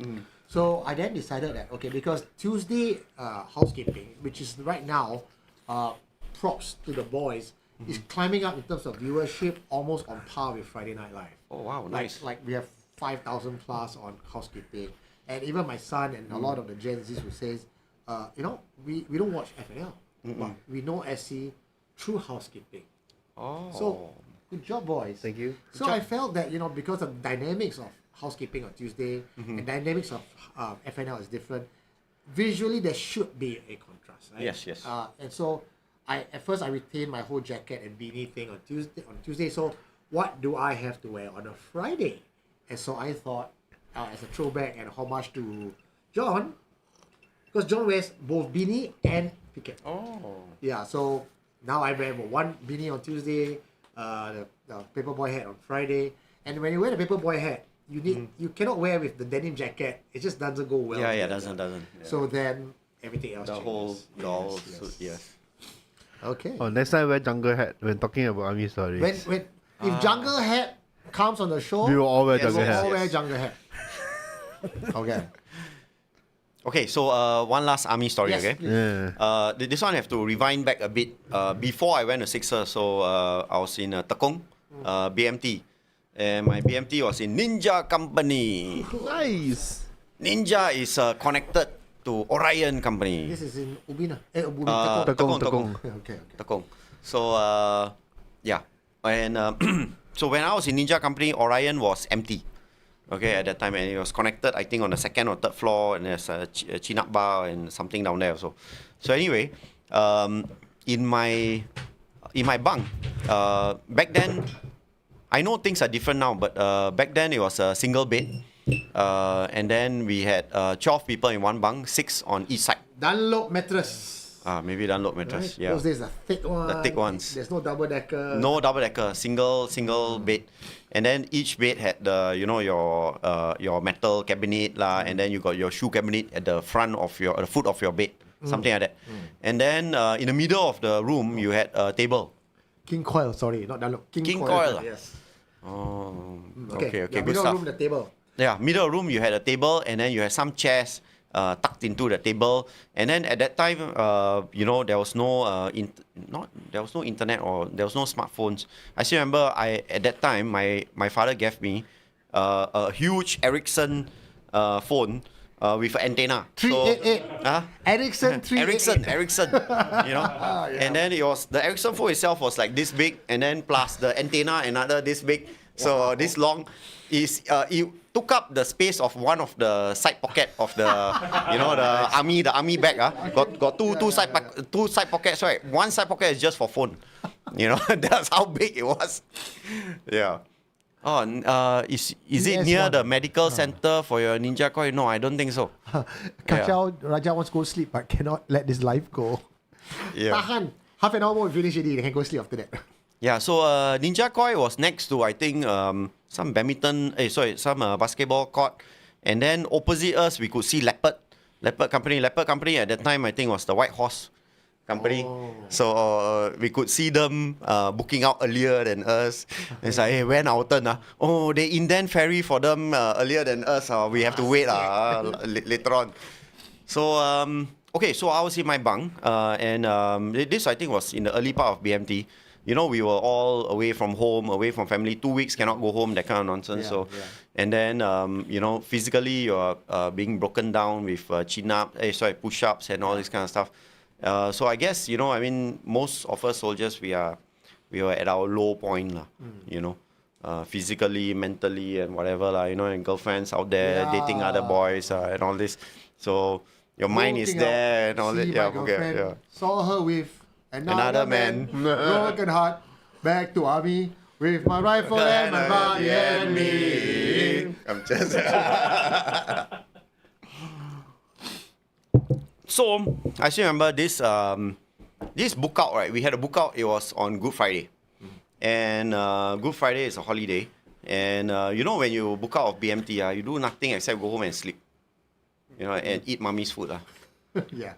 So you know, hey, after that you got no time to go and meet other people, all this, and the next day you are booking in already, Sunday.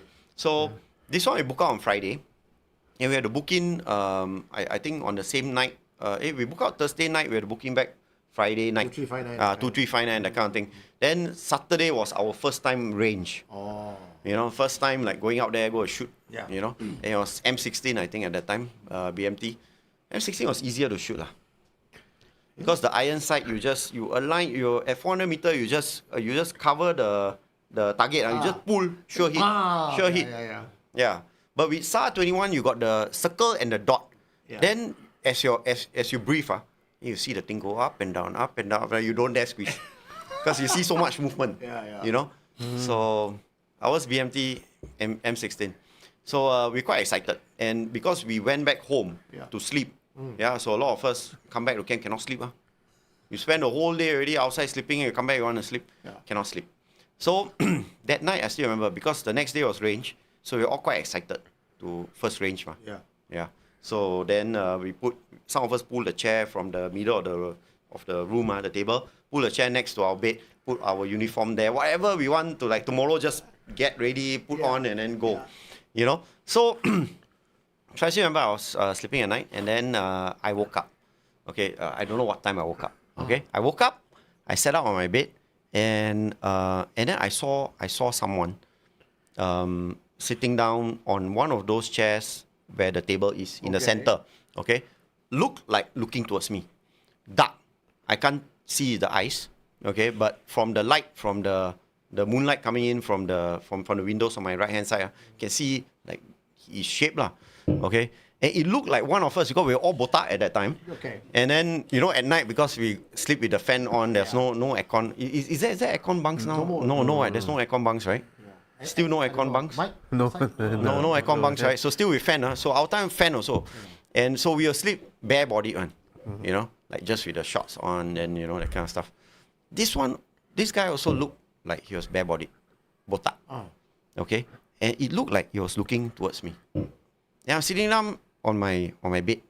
Then I didn't know whether should I go back to sleep or should I now wake up and go and brush teeth and get ready. I didn't know what's the time.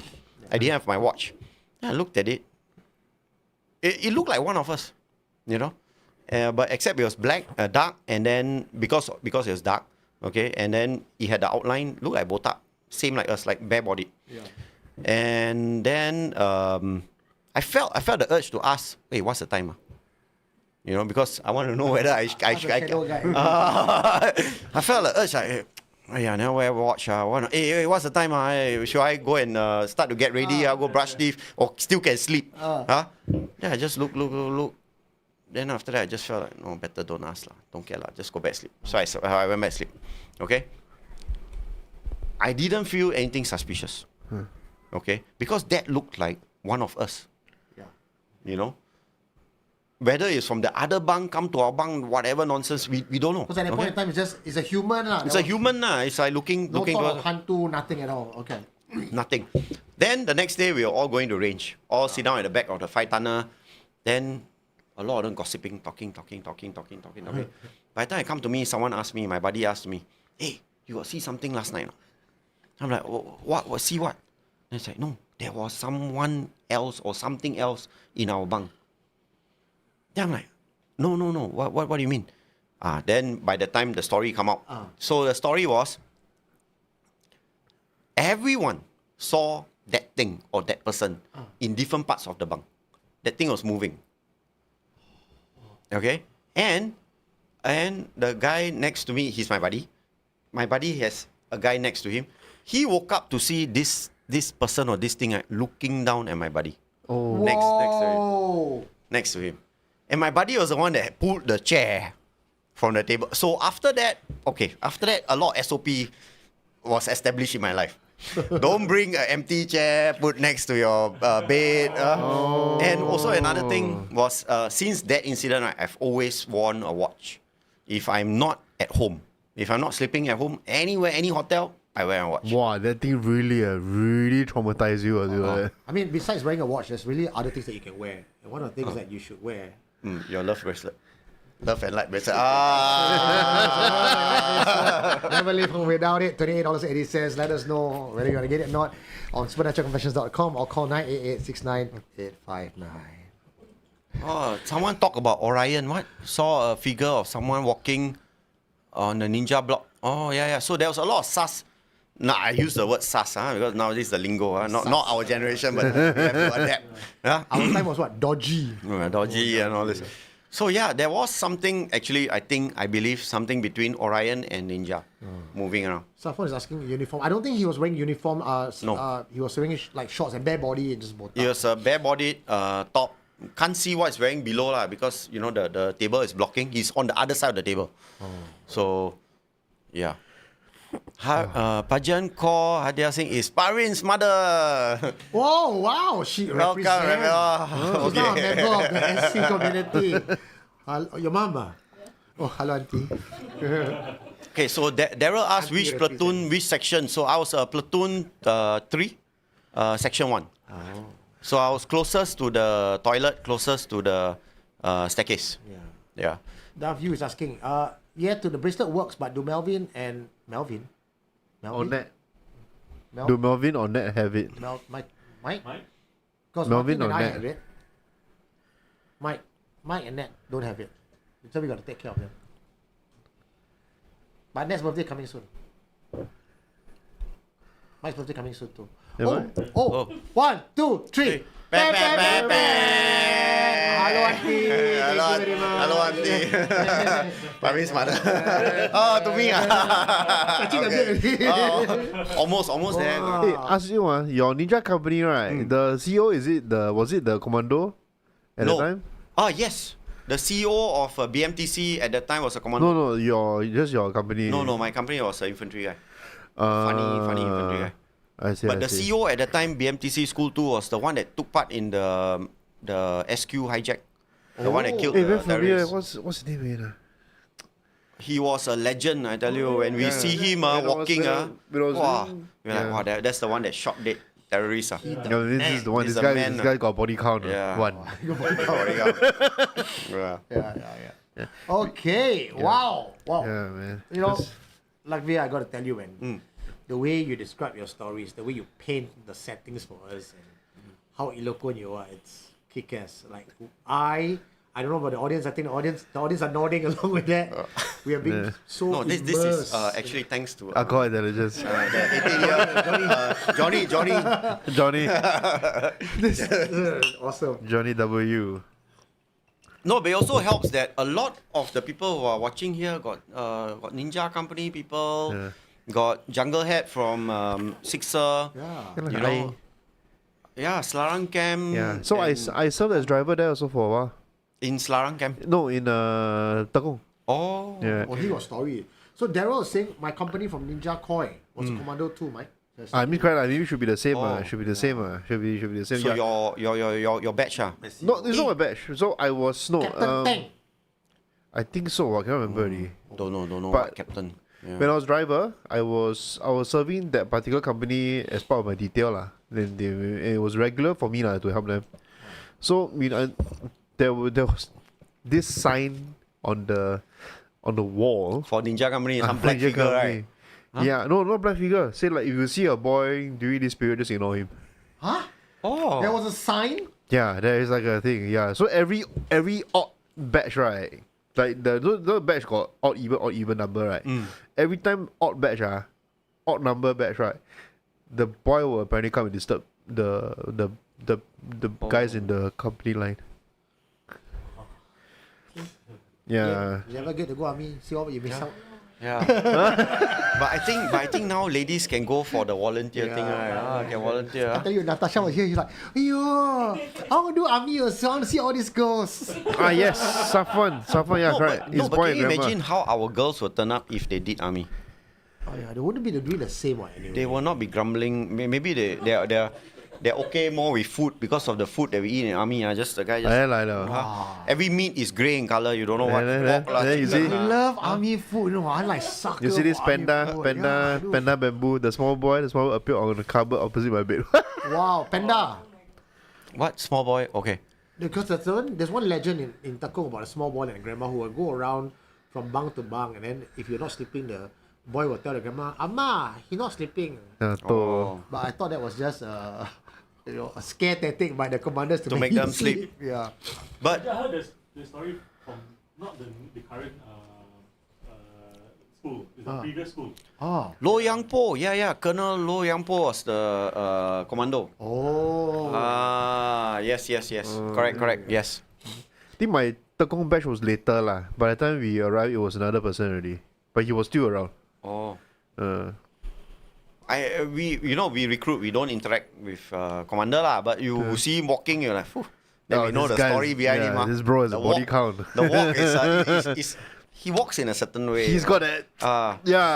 He's got a swagger. He's not a very tall guy, like a bit like medium or short size, small size guy. Like, tough. In the millennial, Gen Z terms, he's got the what's that? Riz. No, it's not Riz.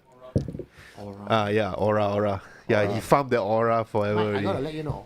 Yeah. Now it's 11:60. Never. I expected No, it's today. definitely gonna stretch lah. Yeah, you know you're gonna stretch. I prepared already. I even sent my kid to my in-laws. Today, with your donation, we can cover your cash. But also today we got live audience all sitting next to the That's right, window. wow. Next to the window. 11:45. Okay. Hey, they learn how to the window already. I say first. Okay, ladies and gentlemen, audience watching at home, Yeah, he's got swagger. we are going beyond 11:30. All right, so join us. Who was wanted? There's someone wanted to go and sleep. I'm sorry, I told you 11:30 can sleep. Maybe now not. You can always watch it tomorrow morning. Yes. Okay, so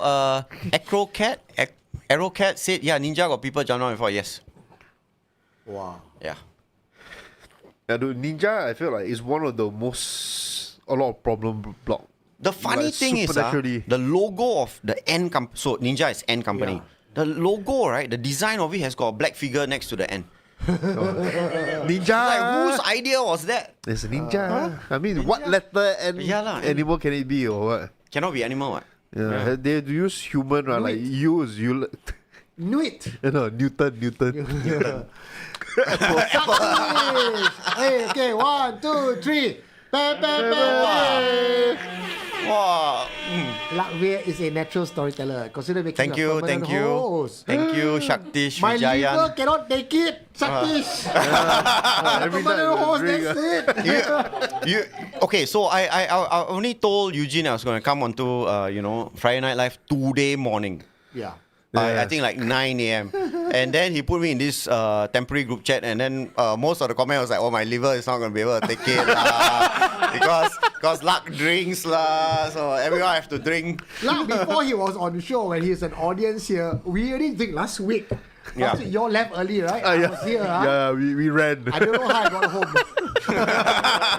Because when I'm live audience, I'm topping up all the drinks. Yes. Topping up, I'm like walking behind the scene, behind the topping up. Okay. Okay. Noob Company. My OC was Warren Teng. 10 TENH. 10. Same person Mike is talking about. No.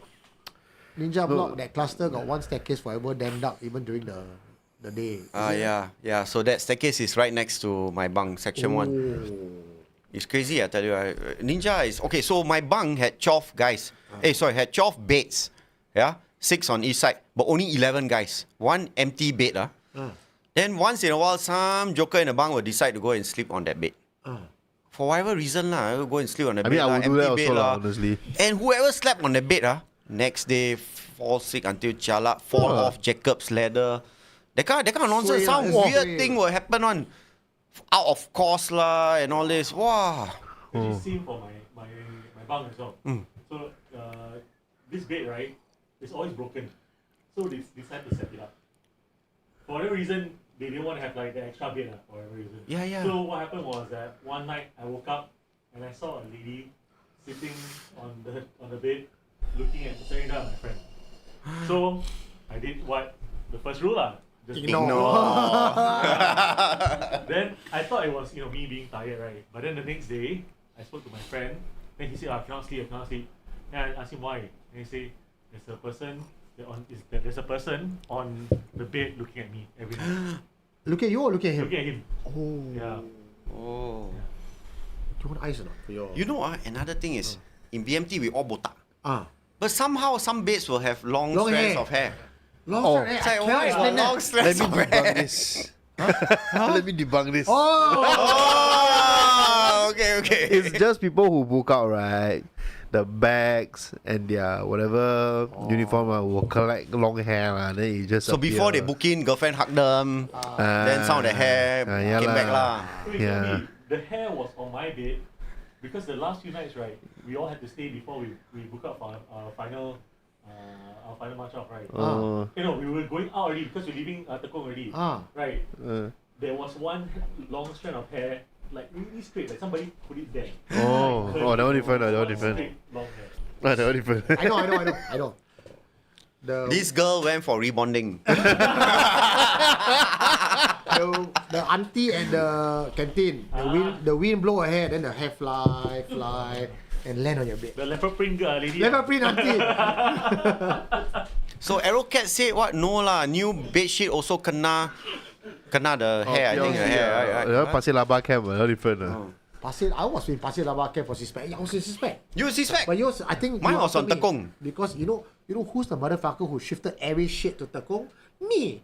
Why? Pasir Oh. Laba, Suspect. We went to Tekong and midway through my BSLC, right? BSLC basic, yeah, correct. We were moving everything over. Oh. So I was the one, and this is a famous story because I volunteer for everything, right? Like I said just now. So they never in army they will never tell you what to volunteer for. They will ask for volunteers first. We need 4 volunteers. Anybody want to volunteer? No. If there's no volunteer, then the smokers go lah. Is They it? ask the smokers, right? Yeah, The smokers say, I know. okay, get smoke break, that's why you go. I'm usually the one who Sergeant, I go. Anything so. Sergeant, I go. So You change your shoes, yeah, sign on. I wanted to. I almost signed on. And my mother said, don't be stupid. But if I sign on, right, because back then, my batch had the 3-year OCS thing. So you So just long. do 3 years only. Like, so you serve 2.5 years, plus another 3 years on top, so it's about 5 years, right? And immediately when you go in on day one, you get $400. I get 1,500, Wow. right? And I Yeah. thought that was the best thing because you then straight away you go into officer cadet course, right? Then my mother said, don't be stupid, so I didn't. Then, anyway, so my story is, I volunteered, so I ended up bringing everything over to Tekong. And when we went over to Tekong, I think it was a Rocky Hill. Rocky Hill, yes. Rocky Hill, right? Yeah. So prior to already going to Rocky Hill, if you go into army, I know ladies probably will not know, you go to army, ghost stories are really like how people bond together. Cigarettes and ghost stories is how you bond. Yeah. Right? You say, hey, you go to Rocky Hill, down there got coffee, whatever lah, right? The whole shebang, because it was an old camp that has been refurbished and taken over by Suspect. Suspect. True story, not bullshitting at all. So there were 5 masters standing at the parade square, all doing prayer. So you get like you can see by their trappings, like that one's a Taoist, that one's a Buddhist, that one's probably from the church, right? Catholic. The Suspect Parade Square lah, the Suspect Rocky Parade Hill. Square, ABC, right? Alpha Bravo Charlie. Yeah, right? I was Suspect in Square. Bravo. Facing the Parade Square. Right. I was in Foxtrot.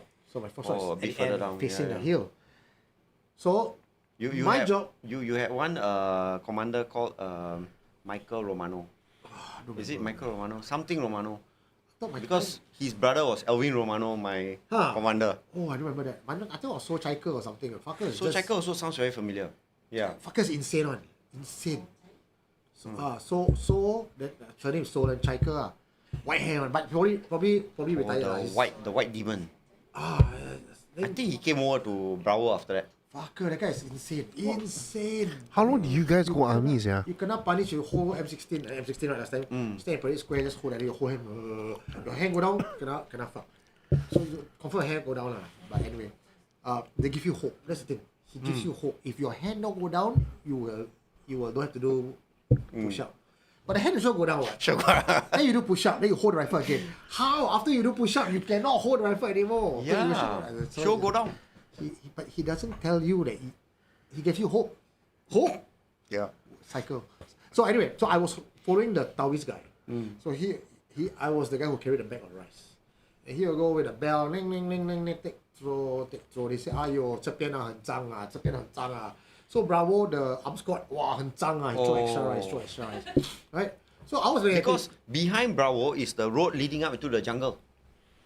We are the first. the hill The there, hill. ah. Yeah, the hill. So he was throwing everything. So Bravo had like a bad rat. Bravo Charlie had a bad rat with the arm squad row, everything. All the way, true story. Come to Foxtrot. Where is the key? No one has drawn the key to open up Foxtrot. So whole Foxtrot was locked. All the bunks were locked. How's he Foxtrot? Then he, 怎么办? Cannot open. I can only throw outside. Because he told me in Chinese, if I throw outside, the ghost will just run to the room. Oh. Lomo. So he just throw out. Then one time, I remember there's one time, all the bunks right outside the door is locked, right? So there's door, wall, right? So between the doors is wall, right? He looked at one of the wall and he says, this one is a portal. He take rice and throw. Oh. Right. But to be fair, at that point in time when I was following him, I had no idea which bunk was which bunk, right? Which building was Foxtrot. So I know Alpha Bravo Charlie because you can see Alpha Bravo Charlie is the main one. I did not know that bloody building that he couldn't bless was Foxtrot. And it's at one corner of One suspect. corner. Yeah. And then when I move in on that day, with all the bus load up and we get off, the very building that I cannot cleanse was Foxtrot. The bed was moving and everything. My bed on top was shaking. But to be fair, when you are in suspect, life was not so easy. Right? So I think after one nutcracker or something, I was Nutcracker, I heard. I Yeah. lost Nutcracker. I lost my muzzle. I didn't lose my muzzle. Some chibai stole my muzzle. Then you know where to go and buy one. Then I cannot book out, I have to check in rifle already, right? So I was like, damn pissed off. Then that night my bed started shaking. So I did rule number 3 of my Eugene Paranormal Encounter. I fucked the thing . Then your muzzle came back. Get back! I do not know who. I don't know how. That night, because and we got the hanging rifle for the night, right? Yeah. My rifle was on my cabinet. Wow. So it's either the ghost or some other people in my camp. Play a prank. Hey, bro, I think Eugene serious bro, he fuck people already, better. He even talking to ghosts bro, better give his muzzle. Hey, Jungle Head said something about BSLC Foxtrot Koi. Wake up exactly 2:45 every single night.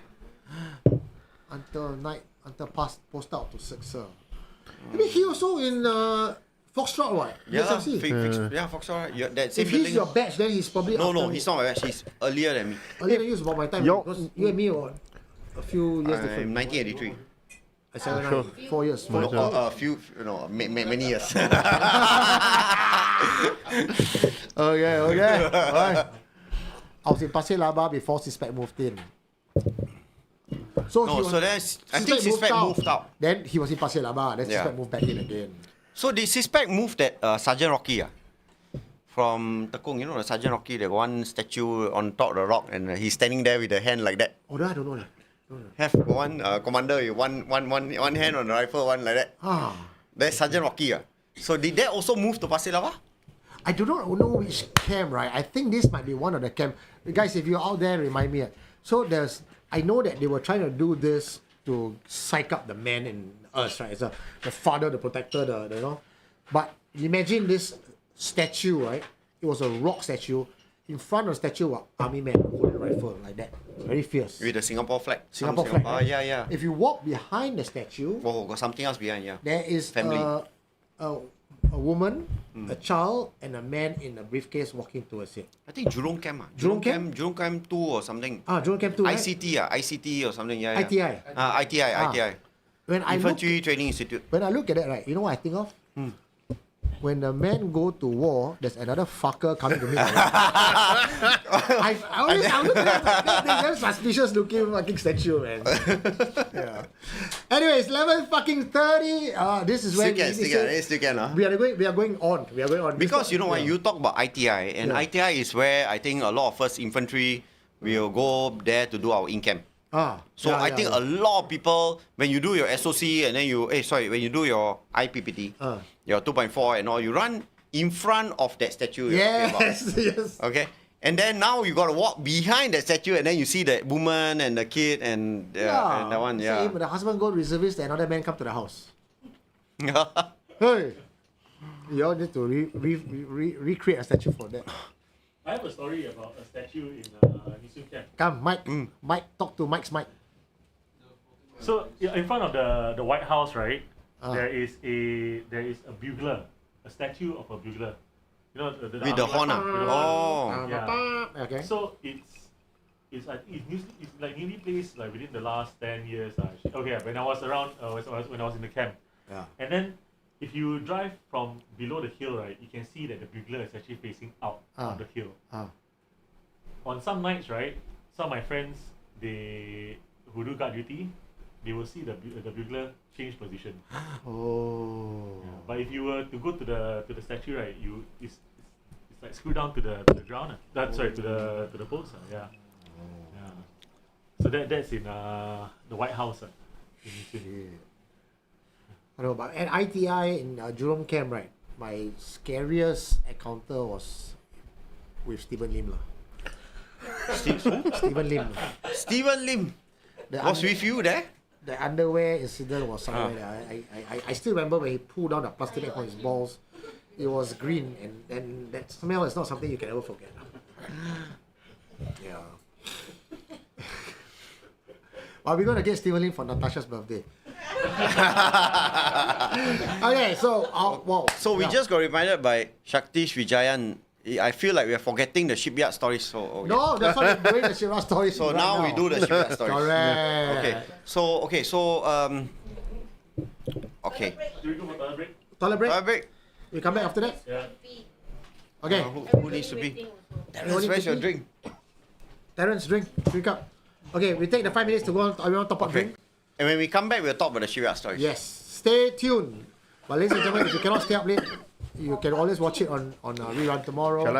Shall I play the Miss P song and then Yeah. then open Do you need a something? break? Yeah, I'm gonna go pee. Okay. Oh, are you? I'll go pee also. Lah. Okay, can lah. Okay, we'll be back in 5 minutes. Give us 5 minutes. Go together? No. Meanwhile, you get to enjoy Just leave it on.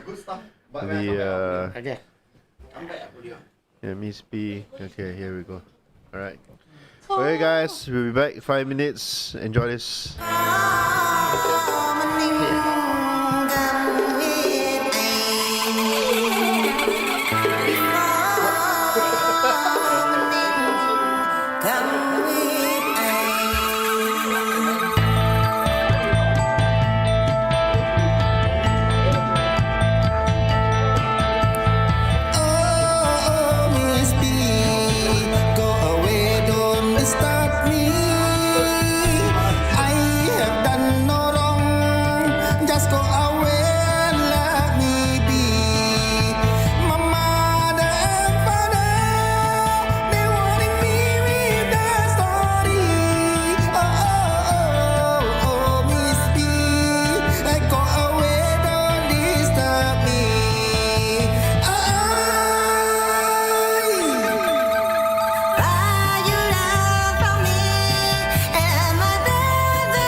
Terrence! Hey, how are you, man? Fine. How are you? I also bit sweaty. Oh, no problem. Hey, one day we should meet up, talk about your Europe trip. Because me and Parvin are going in August. Oh. Yeah, we couldn't go with the group because at that time my daughter was with me. Oh. So, divorced, so I do. And my daughter in that 2 weeks, cannot bring her without informing mother. So how was Tiru? He came back from Tiru Malai in South India, where as part of the Agori Park. I'm just surprised that I managed to actually survive the 14 km walk. But then I just realized because it was also at night and at the same time I was just wearing the hydration bag with like 3 liters of water. You got bring the pack that Parvin gave you, the small kit, the small kit. Yeah. The one small ultra pills and all that. Yes. Actually, I haven't touched much of the things in the kit yet. For me, the thing that saved me is the water bag. I just have a 1 point. Actually, I think a 3 liter water bag that I usually fill up to like 2.5 liters or something like that. Then I usually just walk around. But to be fair, the one that is with the caves and all that, right? The one was a lot harder on the me. Cave meditation or? Yeah, there's actually 3 small caves that we visited. The caves are quite small, then they were building like some sort of sheltered area outside each of the caves. The thing about it, right, is that there's no photography out there in the caves. No allowed. But at the same time, there's also a lot of people sitting inside, so you're like, in this small area, they see a lot of people sitting inside, they're like, oh, okay. You don't really feel like taking pictures as well, since there's a lot of people, But did they tell you what's the purpose of being in the cave? Actually, I think it's like the ashram that's below, right? I think there's this sage that actually meditated in the cave for quite some time, So the mountain, right, is actually related to the Hindu god Shiva, which is related to Malakala if you read into the history of the law behind it. So in some ways, right, it's more like to feel the energy of the area. So what do you feel? I am a very unsensitive person, but it's kind of interesting. Is like the last few days of the trip, right, I ended up getting like dreams and all that as well. So it gives me like a bath or something like that in terms of like sensitivity. But the bath like slowly goes out again after I come back to Singapore. Recurring dream? Not really recurring dreams. It's more like each dreams have a lot more symbolism. There's a lot more vivid. Usually I vivid dreams from time to time, but mostly vivid dreams, right? Usually like I tend to forget about them because they're not really pertaining to anything much. But over there, right, the dreams ended up a bit more like stronger. But I think it's either partially mentality, partially also because of the environment. So in some ways, right, you like gave me a bath or something like that. Then later, like the one I come back to Singapore, the meditation bath and all that just like dropped. So you're still doing your mantra now? Om Ringam Hasib Visajit Lekhe Swaha. It's not right. Yes. Very little. I tried to get myself in the mood, but it's like. But you do it damn good, no? Just now when you stretch the thing and all that. Because I don't really hold it for long. Because I'm trying to, for Om, right, I try to have the vibration. So yeah, it's like. Om. Oh, I can feel it. Can feel it. But it's like, I think I articulate the words a bit more, that's why my mantra is a bit slower. And I didn't do it with the beats, because I think if you do it with the beats, right, it's 108. For me, I'm like, okay, although I have the mala beats and all that, I didn't really use that, okay. Is this something that you learn over there or you prepare? You prepare before going there, He's part of the Agora Park, Okay. this group. So this one is like a. It's more like a spiritual journey or something like Okay. that. Is to take a next step or to further down to go for this. Something along the lines, but it's more like to actually just open up to it. So it's like the fire gumba rituals and all that. Woo! Top drink. Basically, you Talking just to like, Thomas Terrence. about where did Yes, Thomas okay. come from? Terrence Yes, about his alright. Tiru trip. Oh, he's the man lah. But to be fair, Terrence, you want to go again? Or when August we I was going. there at the caves and all that, right, I was like so totally burned out, even though I had like 2.5 liters of water with me. I still like drank up all and I was like, In the cave because it was very hot. No, the caves are cool. The caves are very cool. It's just that the trip up and all that, right? Okay. My body wasn't used Come. to it. People complaining why we take so long. Oh. Long pee break, long break. Okay. What? You Hey, Hey, we are We are back. Wow, part 2 and part 2. How many of you guys are still awake?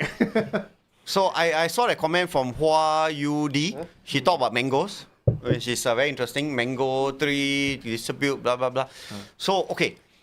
In the shipyards, now shipyard story start lah. But this one not the hantu one yet. But we talk about mango.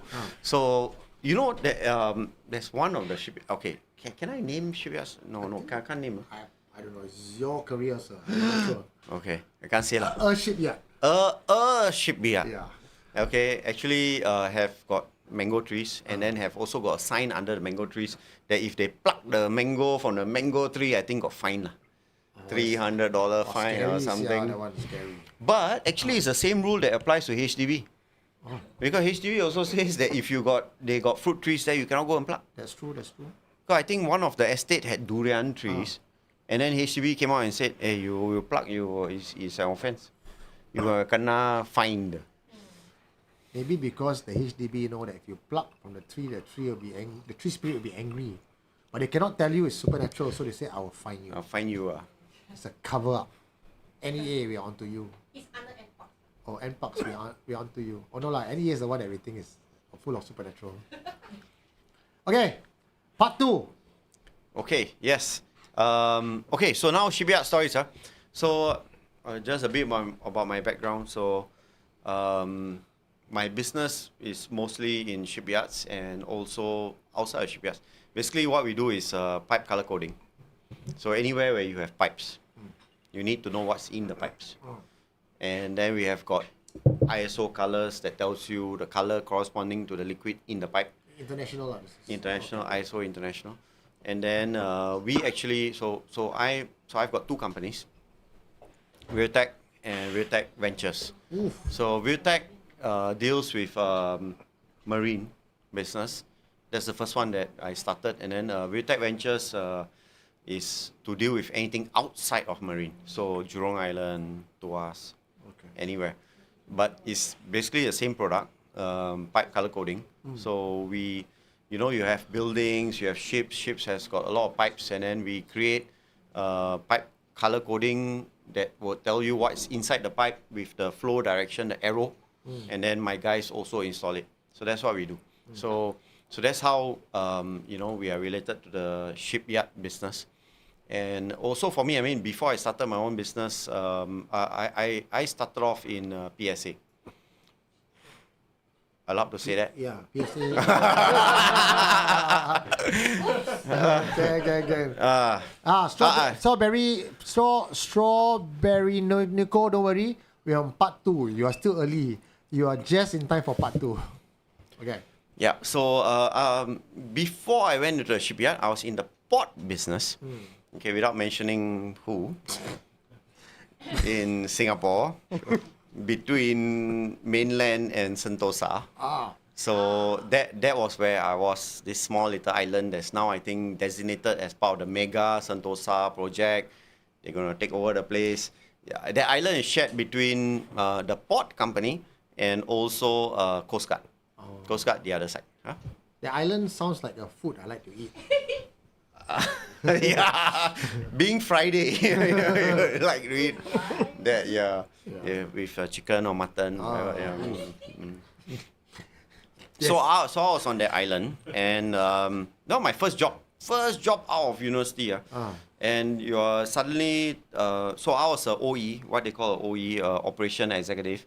Basically, you are in the control center, monitoring everything on the island from the key crane. So key cranes are those that boom down, that looks like crane. And then when they boom down, that means they are working. Okay. Oh, I know, it's the green color. Like, The green color, yeah, Okay. correct. So if they are all up, no business. Okay. If they are down, means they have a ship below and they are moving containers from the ship down onto ground or from the ground onto the ship. Okay. Okay, so that giraffe-looking thing that you described is called a key crane. Key crane. Okay. Okay, there are a lot of other big equipment in the yard. Okay, which is TT, transainer, and all this, which operates inside the yard, move the container from the vehicle inside the yard and yard onto the vehicle, blah blah blah. So anyway, so the story here is key crane. So I was on that island and I started my career there, and it's really amazing, to be honest. I mean, you come out of school, Yeah. and then you get thrown into a job that school didn't train you for, because it's operations. And operations is like you basically improvise and whatever on the ground and just follow safety first, okay, and then make the best of the situation. So we had situations in my shift where containers drop in the ship and they drop macam Lego bricks, just like Lego bricks, the whole bloody big 20-foot, 40-foot container just drop in the hull of the vessel and all crumple as they drop, and it's a mess. And I start a shift with that mess to clear, a 12-hour shift. And I just came out of school and I really don't know how to do this. Okay, but of course we have got subcontractors and all this to work with, but they won't move until you give the green light and you say, okay, do it. Then they do it. Okay, so anyway, so in the port, a lot of stories lah. They move containers and then things fly out of the container or fly out between the containers, white stuff. And when I was in the port, we were already, as officers, we were driving vehicles, we were driving cars. But before us, people were going around in bicycles. Then there are a lot of stories of, before my time, stories that I heard that where people get trampled, or squashed, or whatever. Or, we got a lot of heavy vehicles moving around. When these vehicles move, a lot of times, like for example, those trucks, when they put the containers at the back of the truck, we call them batang. Okay, so prime movers. Okay, these in every shift you will have prime movers brushing against another prime mover, and they don't even feel it. It's like their trailer at the back can hit a person walking along the side of the road. You never know. And they won't even feel it. The driver won't even feel it, and driver just continue driving. Yeah. And then we investigate, as part of our job also, as operation executive, is to do investigation. And then we're like, hey, you hit someone, and why you continue driving? Hit and run. Then the driver is like, but I don't know, I didn't feel. And he actually hit someone who was just ending his shift. Some guy walking back, from his crane or whatsoever, got hit by a prime mover. They were just turning. And the prime mover driver continues to drive after hitting this guy. He doesn't know. Because he couldn't feel that this whole vehicle, the long vehicle, hit something he couldn't feel. He continued driving, and then we have to investigate, and then we're like, hey, you hit and run. And then the prime mover driver is like, hey, but I didn't feel. And I understand, because you can't feel. But someone lost his life. Yeah. So anyway, then it goes on, doesn't get reported in the news. So the story today that I want to talk about is, I didn't experience it. There's a story that I heard. And the operator continued working there when I was there, soon after. So as a new OE, we walk underneath these key cranes. They are huge structures. If you could show a photo of a key crane. Oh, yeah. Is it this one here? Yes. Oh. So that is a key crane. Now, can you imagine how tall the bloody thing is? It's like 12 stories. Yeah. You take a lift to go up. There's a yellow color structure on a small little box on the right-hand side. I can see That is the lift to go up.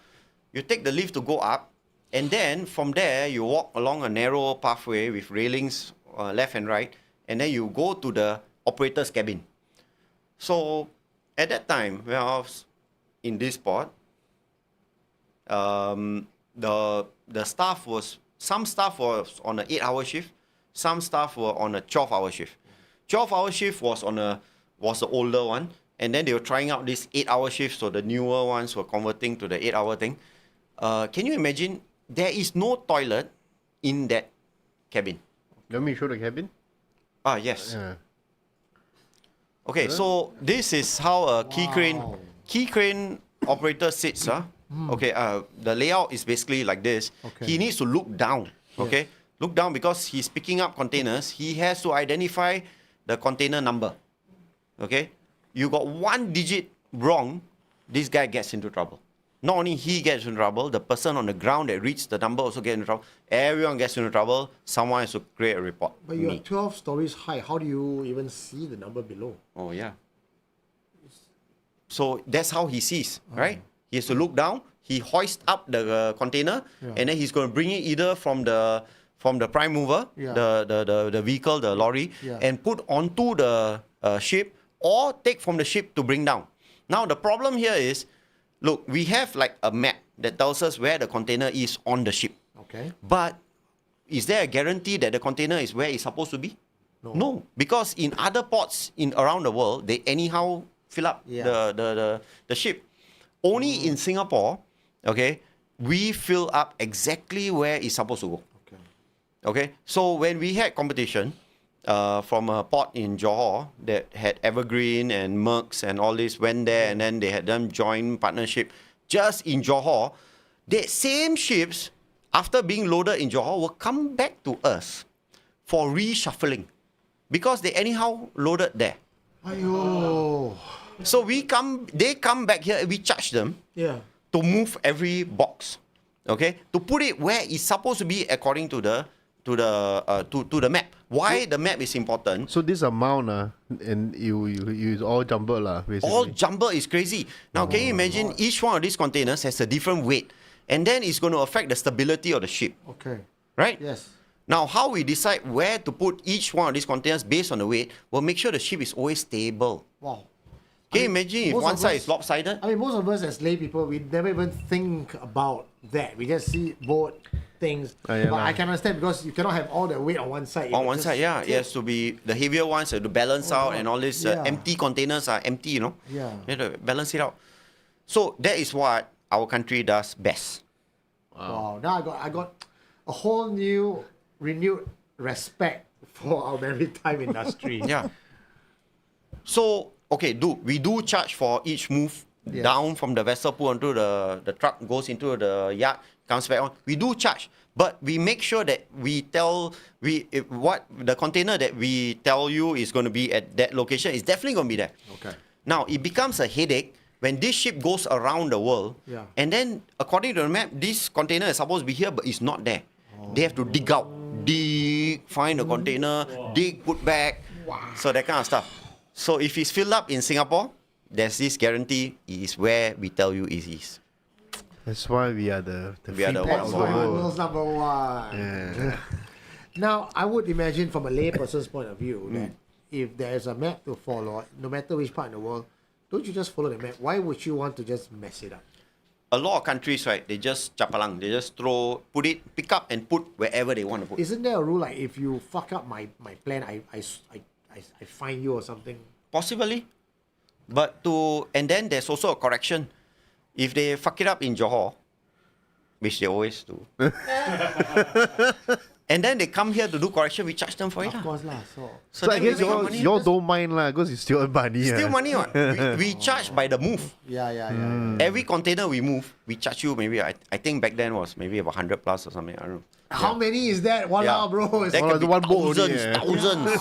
Yeah. shit. If I'm the company that runs the shipyard, like, how people heard man. So now this is how we know our Shopee delivery can go Shopee missing. delivery gets to you, is it? Yeah. How it goes missing also. Okay, so this is in a port. So what you're looking at in this photo is a key crane, key side crane. So when it's down, it's working, right? If it's up, if our economy is bad, you just go look at the port. If they're all up like this, that means you no know money. it's bad. Okay. You know it's bad. Okay, so they're down means they're doing business. Okay, so my story here is, and the supernatural story is with regard to this key crane. Okay. So, as a OE, as a young junior OE, first time coming out of university, I walk underneath. Below there's a road there. Sometimes you walk underneath, you feel like water dropping on you. Then the key crane person peeing, is it? wait, then you ask the guy below, hey, how come this drop of water? The standard answer is aircon aircon. Aircon. You. Okay. Now imagine the guy is up there 12 hours or 8 hours. Is it a 8 hour or 12 hour shift when I was there? I don't know about now. Okay. No toilet leh. Either they actually pee into bottles. Okay. Okay. Or they pee outside. Or they pee outside. So the next thing is they can trolley their cabin all the way out. They do it normally, I think, during the night time lah. When there is no one, no ship below, whatever, they trolley out, below is the sea. Oh. Okay? So then when they trolley out, then they just go out there, just pee over the railing. But the wind will blow, right? It doesn't matter, they don't care. Maybe your blow hit my face, I'm Chop- below. Cross story downstream. Aircon. Surely the wind will You send it know, elsewhere. pee is warm, By the time it flows Yeah, that's why, correct. Story, Yeah, cold already lah, and salty Cold still. already, It will be like the Aircon. salt water lor. Go aircon. That's the code word for your peeing. Yeah. Okay, so this story is this operator, Yeah. very nice chap, very nice chap. If I give any more details, you will know who he is, but I will not. Okay. So it was a night shift. He trolleyed out above the sea, and then he went out of his cabin. He went to pee. Okay. Normal practice. Okay. So go out there, pee. He came as he was coming back into his cabin. He opened the door. He saw something else sitting in his chair. So if you show back the photo, just now the guy sitting in the chair. Someone sitting there. Someone sitting there. And he's coming from behind. The door is behind. So you see something sitting there now. What the fuck you do? He kalang kabut. He take a few steps back and there's not much space to walk. He falls over the railing. And drops right down into the sea. Oh. Do you survive? And actually between mainland Singapore is Tanjong Pagar. Then on that side you know which island So there is and then you have this causeway built across to Sentosa. And then this water there, from what I understand, creates a whirlpool. Oh. And he fell right in that. Okay? And it was night shift. There happened to be a ship crew on one of those ships, saw him fall in. The ship crew jumped in. Wow, hang Okay? Wow. Honestly, I tell you, if it's a Singaporean, maybe a lot more thoughts go through the mind. Don't want to jump, call 999, call here, call there, call my boss, blah blah blah. Hey, that guy is there. That guy throw the life buoy or what? Video, post up on Complain Singapore. Complain first. Singapore. This one littering. The government never take care. Yeah. But this was a foreign ship crew, and he jumped in. The first thing he did was to jump in and he saved the guy. So after he saved him, and then the news went around within the port that he wanted to commit suicide. But no. So, from what I heard, his sister spoke out. No, my brother is not suicidal. Blah blah blah. You know, and then the story came out a little bit. And then, but he himself, when I met him, he is a very quiet guy.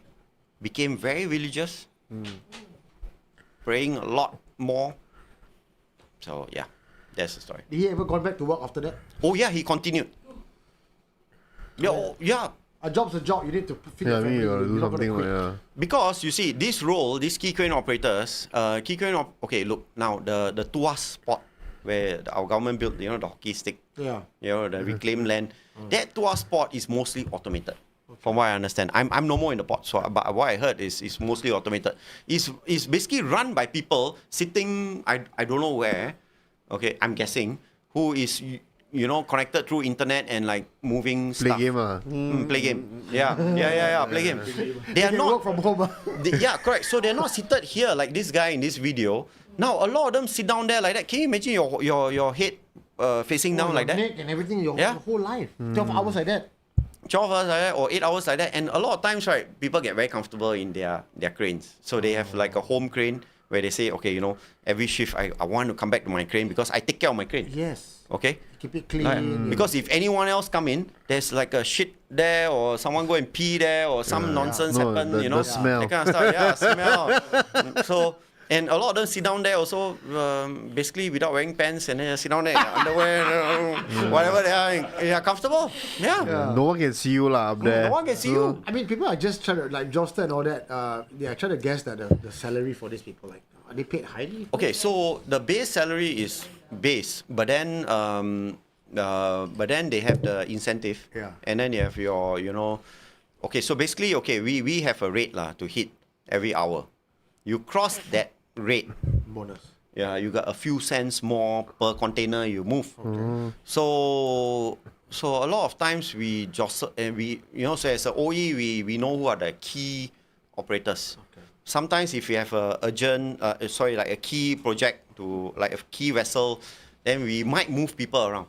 Then, operators will say, hey, this is not my home crane. Yeah. I cannot, got different model crane, Hyundai crane lah, and all this different model. Then they cannot operate that well. Yeah. So we had to adjust to all of that. Yeah. Yeah. And that was my first job lah. What is... Steep learning curve. But I'm very appreciative of the job, because that basically set, I think, the expectations for the rest of my career. I mean, someone was even saying that it's even harder to, looking at the containers, like, even harder to solve than Rubik's Cube. Because you got to move things around, up and down, and then accidents can happen, and you're not, even if you just careless 1 minute, and it lands a few meters off your target, it topples. So the SOP for this key crane is, they pick up the container, they must hoist fully, then come back and hoist down fully. No bringing halfway like that, swinging it away. But if they are very used to it, they do a parabolic.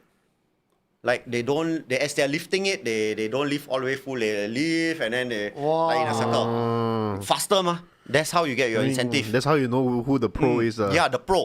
Now what happens if, as you are doing this parabolic, instead of lifting all the way up, then come down in a square, you do a circle. You might hit accidentally some containers in your way.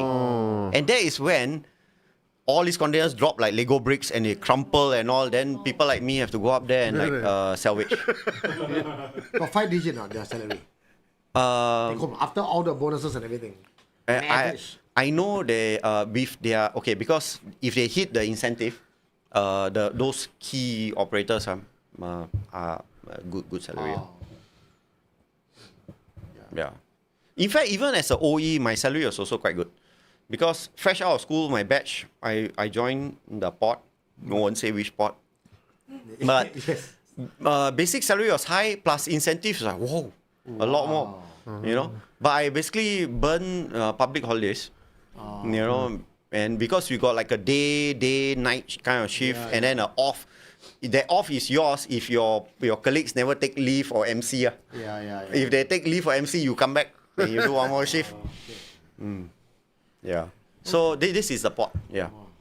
But we got to be proud of who we are, because Singapore we came up with transshipment hub. Transshipment hub means anyone can do this job.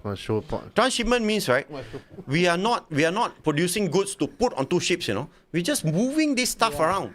It comes on a mothership. Like that one looks like a mothership, a damn big ship that came out of China, and then it only gonna stop like 3 or 4 places around the world. But I'm so amazed that the reason why Singapore port I mean, I'm not going to mention names, but the port is able to even be number 1 in the world is because we're not that we're creating anything. We just do a much better job than everybody else. Yeah. That's it. No, we are efficient. We're just the most reliable. It's like they see, it's a kind of Singapore, confirm easy to do. Confirm the container is where it's supposed to be. Yeah. So you don't need to dig and shuffle. You take out, the good come out straight away already. That's it. Wow, there's Lionel saying, my friend from Malaysia with SPM also working on PSA, on those cranes, making tons of money with lots of work. I think your friend and Mike, the wealth can be compared lah. You also can go and look at super yacht already. They hold more than some managers in other industries. I don't think managers are paid well in Singapore. I'm just going to put it on there. If you're also bankers, finance, no, bank industry, I would say but the rest of the other industry, I'm not so sure anymore. Why I never think of joining this industry? No one ever talks about this industry being well paid. No, but now it's too late, because a lot of this is now automated. It's actually very difficult to get in also. Now it's all automated. You see, a lot of these key crane operators, first job, only job. all the way. All the way. Yeah, they are like the part of the machine eventually. Yeah. Correct. So another thing is key crane operators, when I was there, has to be Singaporean. Oh, Mike, you cannot already. You pay Because Mike. you know why? That is the critical part. We can have the drivers, the lorry drivers, the prime mover drivers, the other one in the yard as other nationalities. But the key crane, we keep it as Singaporean. Oh. I think that one's solid. Okay. That one, they deserve a cheers lah. Cheers. And Majula. Yeah. Singapore. National Day coming. But you must have heard a lot of stories from around the shipyard, because shipyard is huge. And I personally have heard some people telling me stories about that pulau food, that very nice, delicious food place. And because it was a place where you also have naval coast guards there. That pulau, this pulau. That pulau. That pulau, on top the hill, there's a shrine. Have you seen that? There's a hill, but I didn't go up. Yeah. There's a particular shrine, and it's not even like inconspicuous. It's a shrine on a hill, and there's a caretaker for that shrine. And in fact, if anything goes wrong, something happened, the caretaker is that shrine, or the deity in the shrine is meant to take care of the whole pulau. Wow. If only I know lah. All my accidents, I go visit the shrine and settle. Oh, those accidents are crazy, you know. What are some of the most? I mean, I'm not even asking whether it's true, but like some of the most fucking mind blowing. Because you are working in a shipyard on an offshore site, and you are all there for 12 hours. I'm pretty damn sure that after some time, conversations is going to go towards the supernatural, as most Singaporeans are want to do. What are some of the craziest shit you've heard? Okay, so do we have time? Yeah, we have lots of time. Go ahead. Because my industry. Okay, so my career is I started in PSA. Read up. The port. I started in the port. It's a container vessel port. But then this is a live show, right? Yeah. One of the ports. Okay, let's go with that. One of the ports. You already There knew. is more than one port in Singapore. Yeah. No. Yeah. Yes.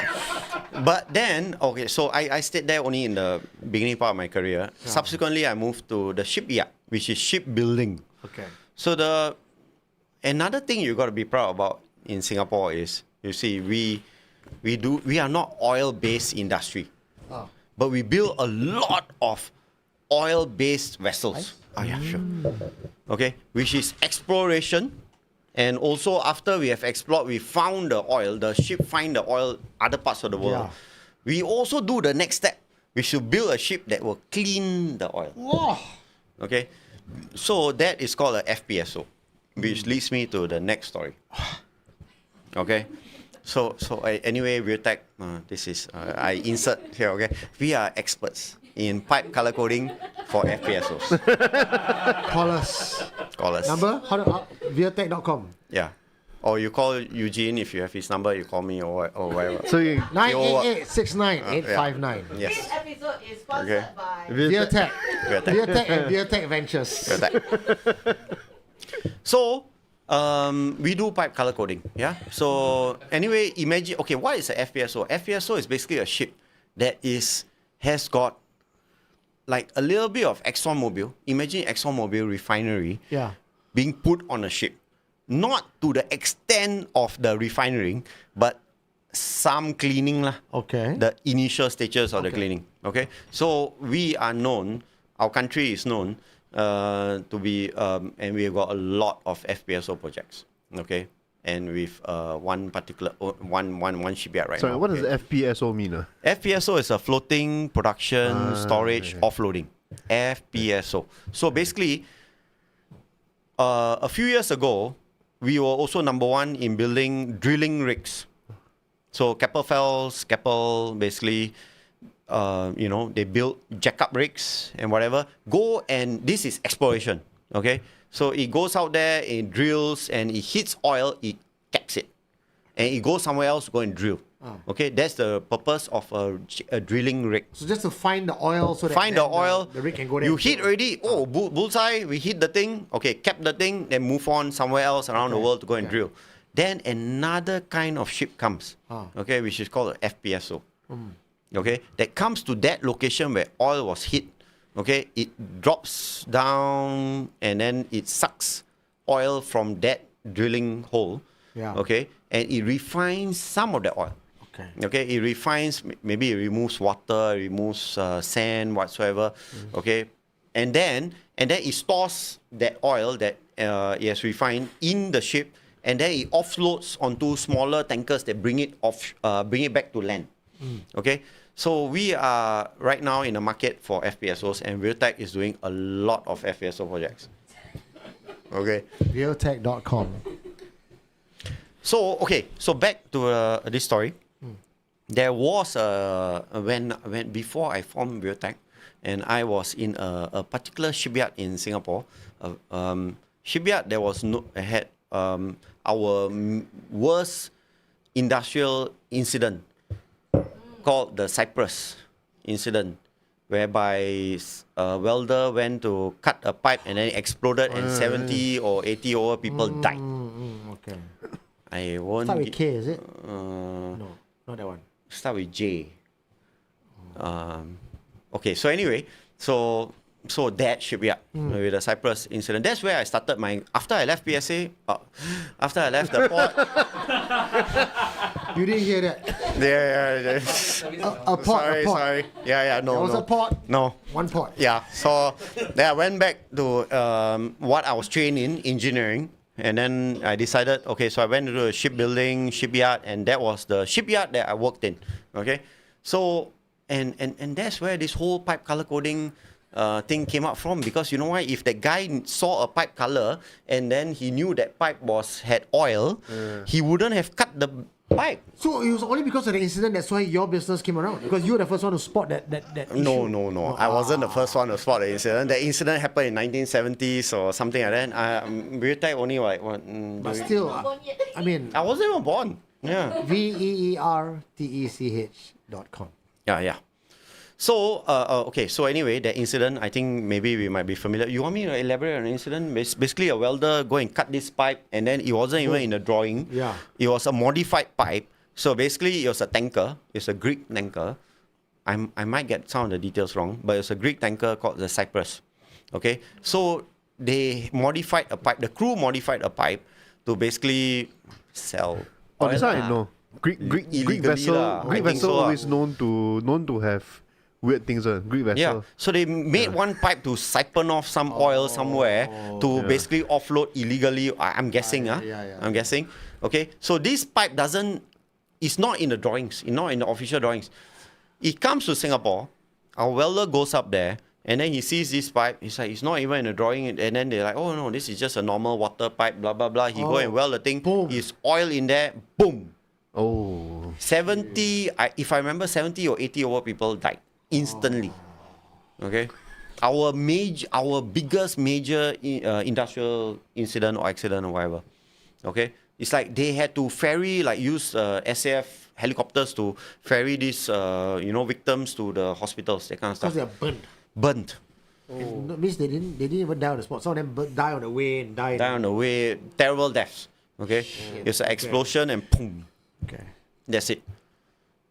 So anyway, that's the shipyard I started my career after the port.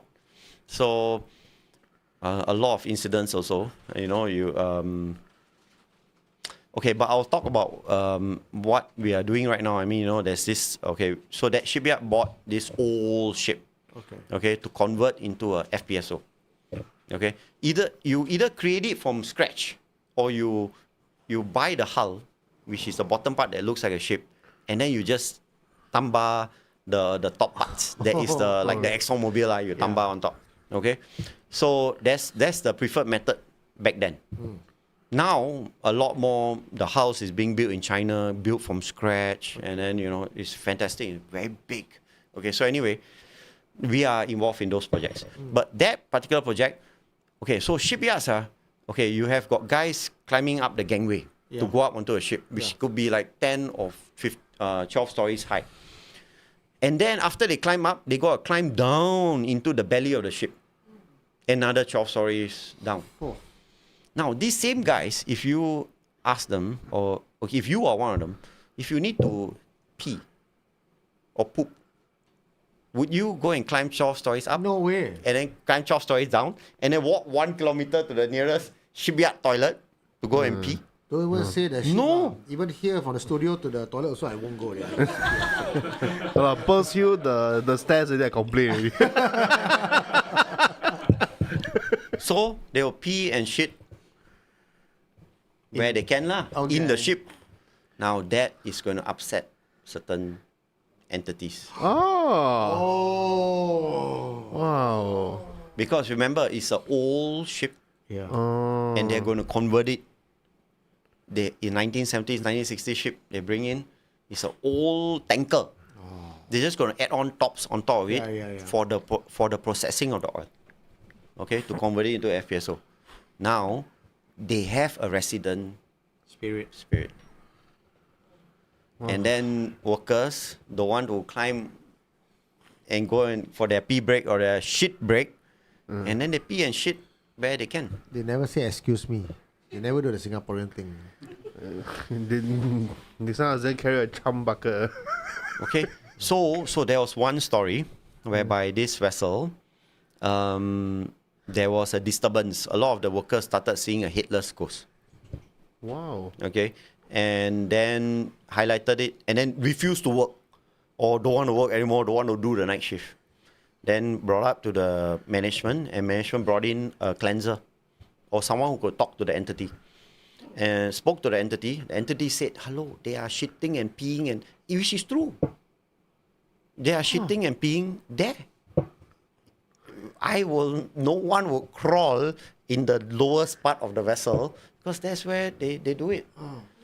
Okay, and then the entity said that, this is where I stayed for so long, blah, blah, blah, and then they are desecrating and blah, blah, blah. So he said, okay, look, I think they kind of like sacrificed some chickens and whatsoever, blah, blah, blah. And then after that, they said, okay, we have agreement. Do not let anyone shit or pee and blah, blah, blah, blah, and I'll be perfectly fine. I won't disturb your project. Fair enough, okay. Fair enough. It was going well until some idiot decided. To shit and Yeah, pee. because look, you got thousands of people on the ship. No, Thousands of people. How the the hell do you then and ensure that all do not pee and shit or down there? Honestly, we're all fucking clown who's not going to listen to instruction like this. this guy here. So some idiot did it, and then the entity came back. Okay, so anyway, they cleansed it, blah, blah, blah. The vessel... Second time. Yeah, second time. Then the vessel goes out for sea trials. This is actually the only vessel that I know in Singapore. They went out for sea trial. The engine room caught fire. And the firefighting system didn't even work. So there's so many safety measures that this didn't trigger. It didn't work. Even the fire that started, there was no one who could explain how and why the fire started. Eventually, after that, they found out the reasons. But at least the firefighting system should have worked. Correct. So it didn't work. Okay? They abandoned the ship. Oh. I never heard that before. Oh, the They millions. abandoned the ship in the sea to burn. Okay? Oh. And then they let the fire burn. And when the fire burned off, they brought the ship back to the shipyard. When they brought it back to the shipyard, the part that's hanging at the front is called a turret. The turret dropped. The whole big bloody thing dropped. And then everyone went to buy 40. Typical Singaporean. So there are a few numbers you can play with. Hull number, which is 4 digit. So a lot of people bought hull number. Yeah. Some smart people bought where you park. There is where you park the ship, right? There is a marker on the floor, on the ground. Yeah. Okay, ground side where it tells you how many meters. Some smart people bought that number strap. Oh. Huh. Interesting. Bye, Winston. Bye, Lian. Wow. I think Praveen looks too bright-eyed. She haven't drank much today. No, drank nothing. Yeah, can we please? No. Okay. Yeah. One full cup, no mixer. She wasn't gonna drink. She's gonna have to drive back, but she didn't. So No car we're today. taking taxi. She can drink. Never say earlier. Okay, so that is my engine fire, really no joke. And then beyond that, the whole firefighting system didn't work. So then basically the shipyard fighting with the contractor who did the firefighting system, bing bong, blaming each other. Now, it is said that you need to name your vessel, and it's not just for vanity. The reason you name your vessel because the vessel is going to be a sentient entity, like there is a guardian to it. Is there any truth to that? Anything that you heard about boats or ships or vessel, actually each one of them having a guardian spirit? Okay, so my own personal experience about spirits there. Okay, so after I signed up to talk about this today, I ran through ChatGPT. They say, hey, you know what? Refrain from saying ghosts exist. Okay. Okay, because it's going to possibly affect your credibility and blah blah blah. Sure. Because we are an engineering company. You gotta be. It's like, there's a reliability and blah blah blah. So ChatGPT AI said, don't say ghosts exist. Okay. I'm not gonna say that. Sure. But from my own experience, Yeah. okay. Now you do tours in Sembawang Park. Correct. Yeah.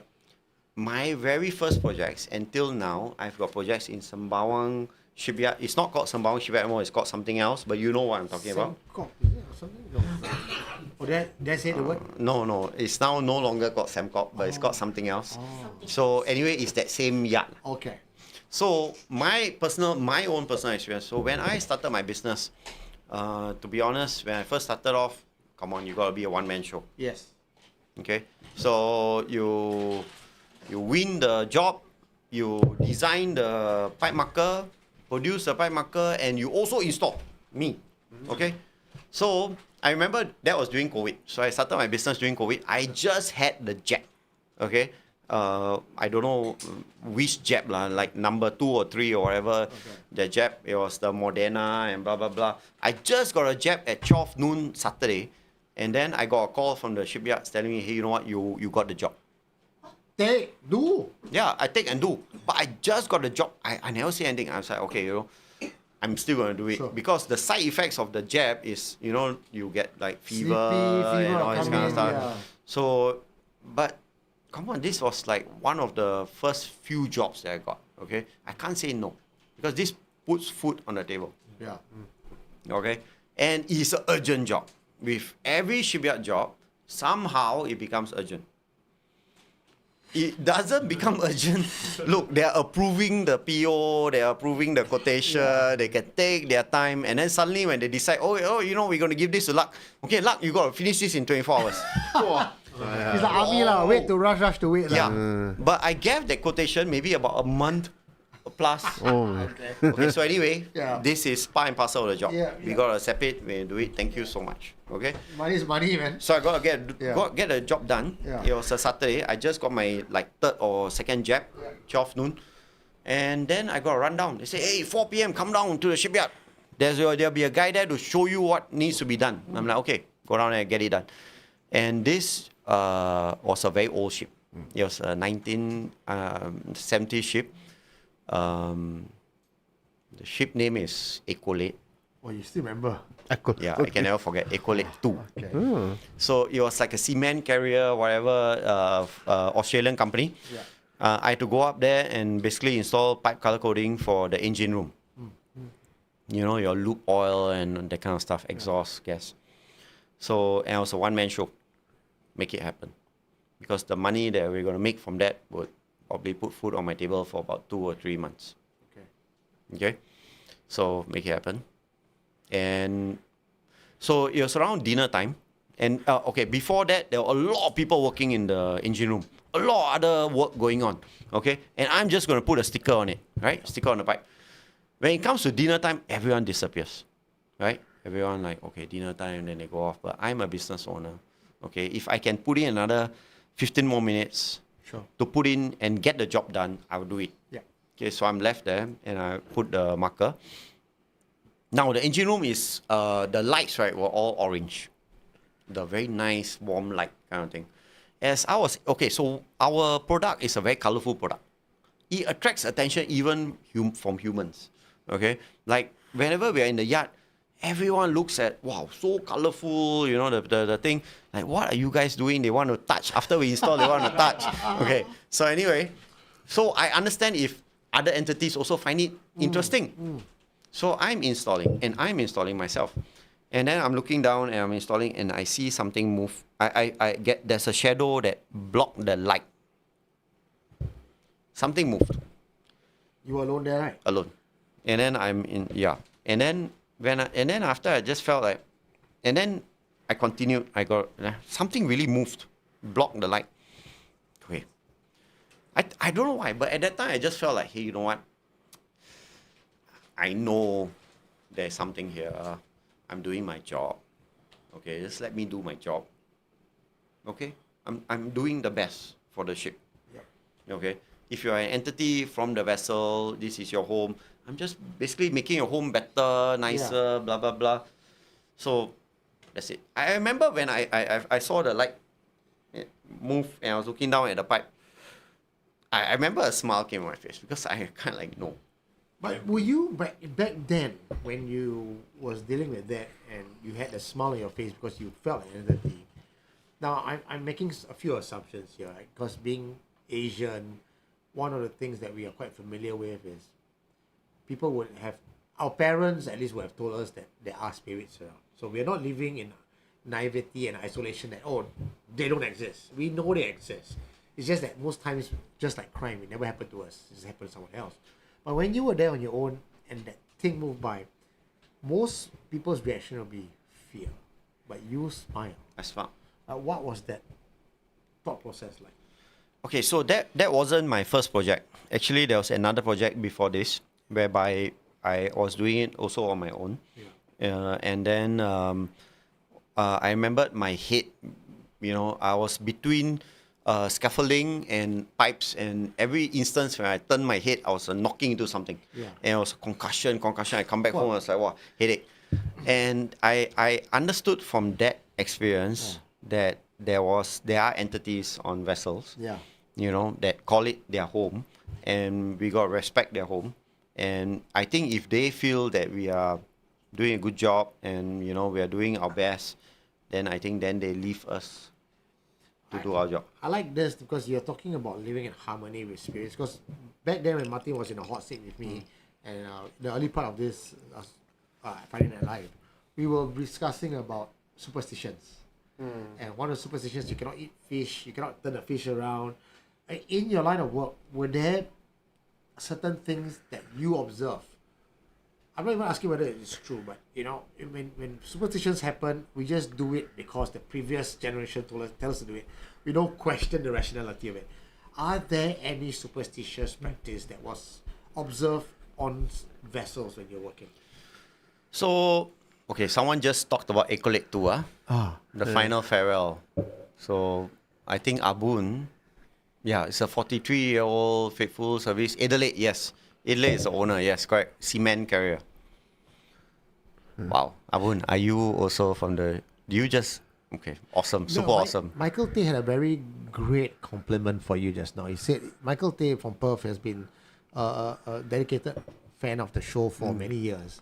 And he says he has never seen a host, sorry, not a host, a guest sitting in a hot seat and directing the story and looking at comments and replying comments. Because, you know, I'm so happy that someone's doing it because that's usually my job. I direct, I have to read. And you know, now today, I get to be a fan listening in. You know? So, and I think that is so rare that you are actually paying attention to the fan. Most times people just don't. And again, it's not because the guest is arrogant or anything, but to sit here, to speak, to recall the story, to address the fans, it's a lot of work. And people don't understand how tough that is. Okay, I think that's something to do with me being a live audience for a few sessions. Yeah. So I'm just on this side most of the time. If the camera could just turn, there's a whole lot of people on this side. Okay, there's a lot of people on this side. Okay, and that's me. See out there. Okay. The face doesn't want to be seen. The face. Ah! It's all, Okay. it's me. But Face to also, screw up the entire thing. Okay. but also a lot of these comments that's coming in from the audience, like Yeah. Jungle Hat, Michael Tay, Abun. Abun basically nailed it, okay, with Ecolate 2. Yeah. Super awesome. So it's like if that was the vessel that I worked on. You know, I'm so proud of our community because, you know, the level of intelligence and the knowledge that they sometimes share on the show. I know we're not talking to faceless, soulless, brainless people there. They, as much as we are contributing to the show and telling them stuff, They're also contributing back. yeah, I love the citizens, man. This SC community is just fucking insane, man. But props to you guys. You know, I'll drink to that. Yes, cheers. This is cheers to the audience that are listening in. Okay, thank you for your comments. Thank you. Because we are looking at your comments and it is actually shaping the conversation right now. It is. Oh, Detective Dude. Hui, say. Oh. Wow. There's also another comment that I'll give props to Mike. I think it's also Michael Tay, where you asked, can you show the crane? What's the crane is that called again? Key crane. Key crane. Then I did. Whoa! Whoa! Mike! Whoa! Wow! Mike outdid himself as a smooth operator, man. No, this is super awesome because if you say key crane, a lot of people will not understand what's a key crane. Yeah. And you got to show this, and now everyone knows this thing is called a key crane. But because to even think that, right, requires the ability to think of your story, think on behalf of the audience. Again, like I said, that's usually the responsibility of the host to, he said something, people don't know, throw it out. But you make my, the reason why we are going to 12:30 a.m. and onwards, because my life is very easy today. Okay, also tonight's topic I'm quite familiar lah, because my wife is also in the shipping industry. Yeah. So I had to work with a boss before. So I got some knowledge of how the ports and the shipyards work lah. Which port is that? There's only two lah. In Singapore. Yeah lah. So it's like a bit more interesting for me. No, I also appreciate something, right? You know, like you don't just tell the story, because if you had just told the story as it is, I'm sure the punchline and the horror will just get us. But many of us, and I speak for myself at least, and maybe on behalf of majority of the citizens here, we have no idea how life is like on the shipyard. So for you to take the extra effort and time to paint the key crane, right? Yeah. And then when you told the story, we now fully appreciate why that guy had to go out, how the fall is like, and everything. So there's so much richness in that storytelling, which I feel it's not something can be taught. Storytelling is either you have it inside you or you don't. Yeah, but also, I'm speaking on behalf of, key crane operators, okay? Yeah. Because look, it is a job that a lot of them, first job, only job, all the way to retirement. And the conditions that they actually work in, it's very admirable. Yeah. They are tasked with targets, okay? And they do it while still working safely. And honestly speaking, I think they are our heroes. Yeah. They are our country's heroes. Okay, to be honest, I mean, I don't think. Look, Singapore. Man. Singapore is only known for a few things, and we are actually known for being the best port in the world. Yeah. Because of that. Because of these guys that make it happen every single day. Wow. Saktish Vijayan say, yeah, that's why just make luck a perm host. Haha, Eugene, you be. Guys, I would love to have luck on the show, because we Peaky Blinders brothers. Yeah, we'd like to thank Duff, you also, Yeah. Today's show. You know, it's. I'm enjoying myself actually. And I we think, could go on and on actually, but why is no one feeling anything from the windows? today. I mean, like, 11:45 today, nothing, huh? 11:45 today. it's nothing. already 12:35. You feel no. The energy our young energy very strong. Your Spartan. Your Spartan, yang chi lah, your yang sixer energy here lah. I think You know, I have been actively in the next. Okay, so my okay, now we're past the 11:30, so it's basically part 2, and basically things just gets into AMA session, right? I understand and realize something about lifespan of show. There is no way Eugene Tay, Prince of Paranormal, Tribal Chief 101 can sit here for the next 20 years and host FNL. No way. Like, I would wish I could be able to, but I know life gets in the way, health gets in the way, and culture, custom, traditions. Who knows what in the next 3 years or 5 years time the landscape of stream is going to be. So one of the things I'm always mindful about is handing the torch over. And I am always constantly looking for talented hosts, talented storytellers. Luck, you might just be one of them. Martin is my other understudy. Mike has suffered with me for 1 year. Mike suffered, right? Mike painful, right? 1 year. But I prefer to stay here. But look at Mike today. Smooth operator, man. Smooth. Fucking smooth. Thank you. And not many people know behind the scenes. Only because we segue for a bit, because we're talking about behind the scenes stuff. There is a lot that goes on behind the scenes. People that online, on air, when they watch, they don't even understand the dynamics of it. And Martin, the reason why his hair is receding further and further behind, since he started hosting with me. And I know you all may not realize that when he sits here, he's like very smooth and all that. He under the water, he's like pedaling like duck. He's like, what do I say? How do I do this? I don't have the kind of knowledge. But actually, Eugene, that is how we all operate our business. Yeah. You got to appear like the duck. Yeah.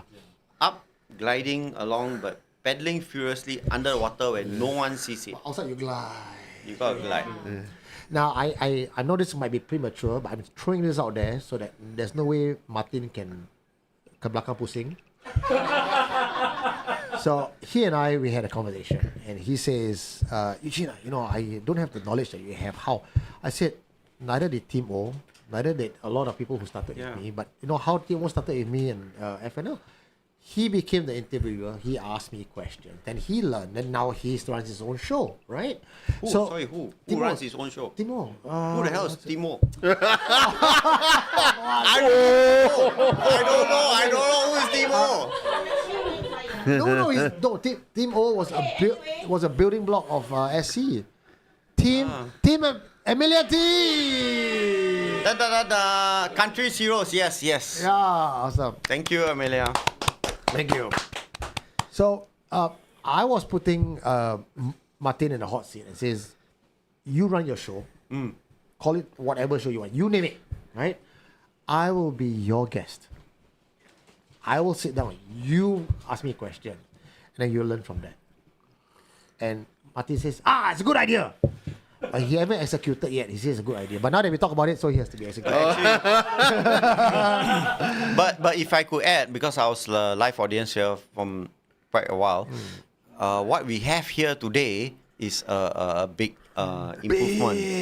Big improvement. I could never do this. And this improvement came with Martin. This is Natasha's, Martin's effort. This is you know what? I mean, Martin's bloodline, DNA is in all of this, but it took a whole fucking kampong to set this shit up. And to the point where, now, I look at the OBS, I said, I don't know, you might, Mike! Chris Lim also, kudos to everyone in the crew and for luck too. 1, 2, 3. This one clap. I don't know how to calculate.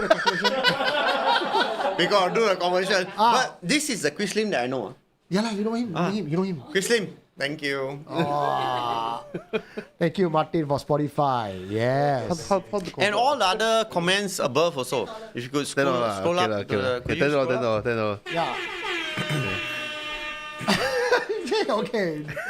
Do I not get do you want to use the mouth thing? Oh, I'm sorry. Okay. 1, 2, 3. Bam, bam, bam, bam. Yeah. Okay, so you may not know Timo, but do check out the early podcast of SC. So I was doing it solo for a long time. And it's a lonely job.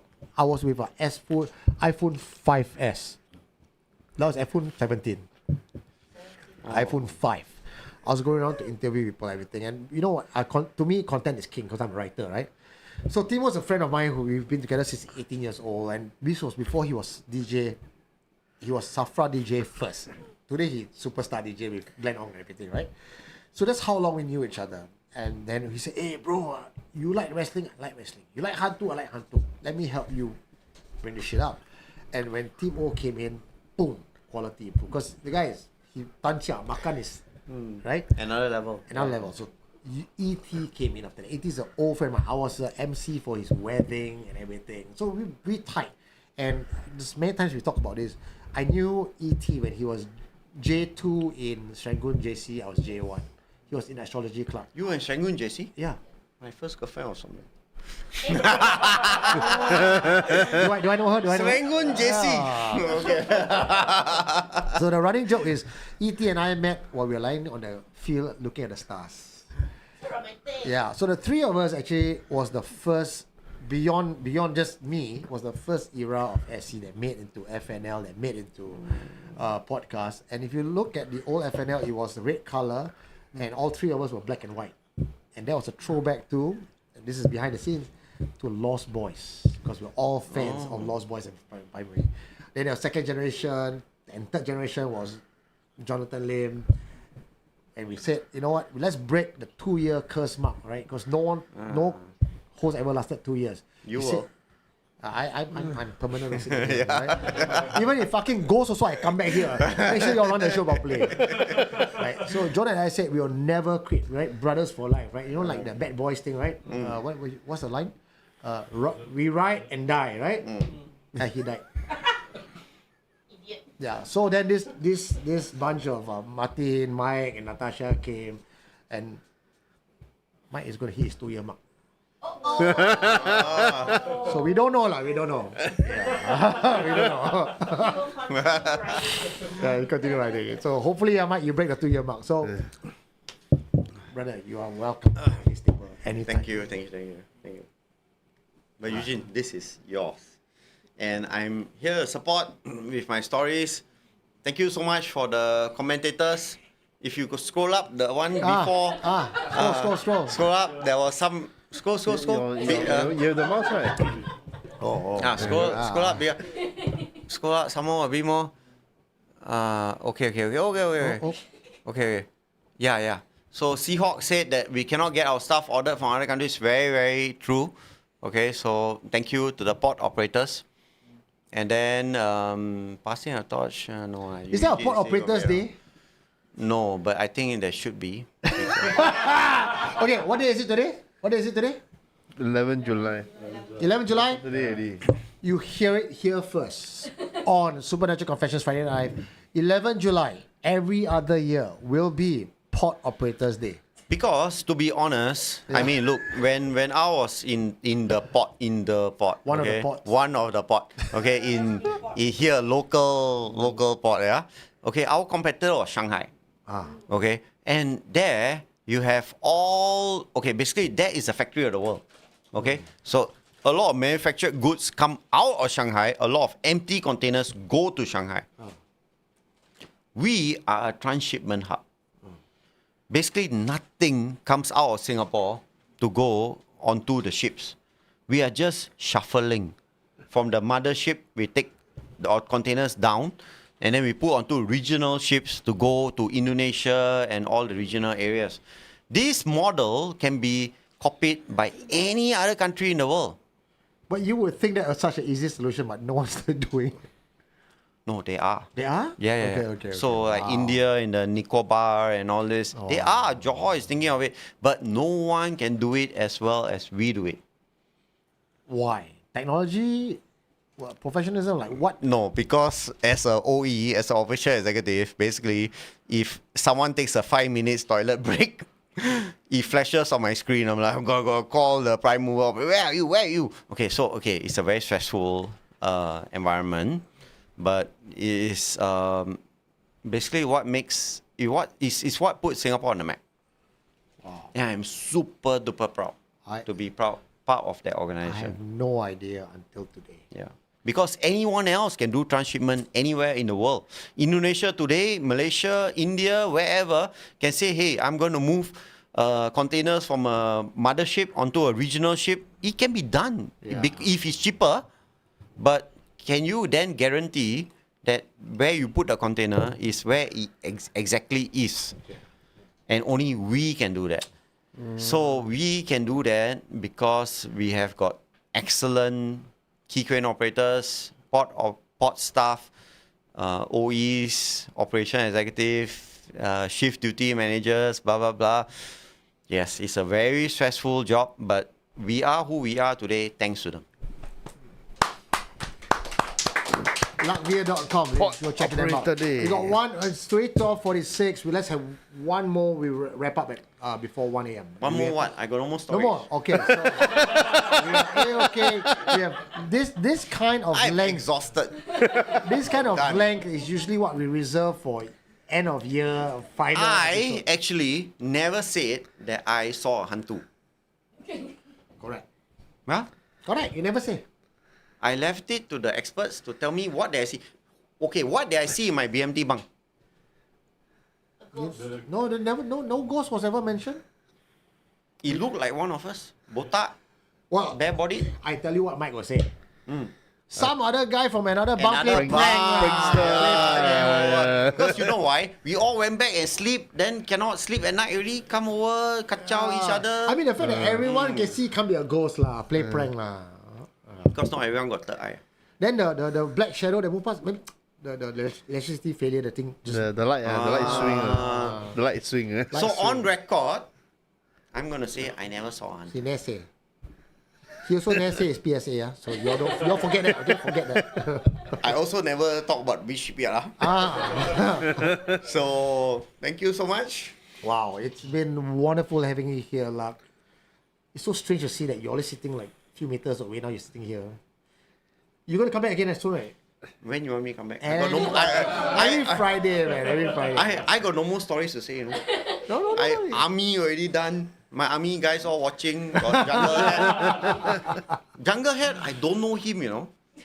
To be honest, he is your follower. Yeah. He's been around for so long. So you gotta pull him in, and then after that, then I come, and then we can do something together, lah. Do something together means drinking already. Just. Yes. Before we say goodnight, Mike, Martin, you want to do one more song or you're done for tonight?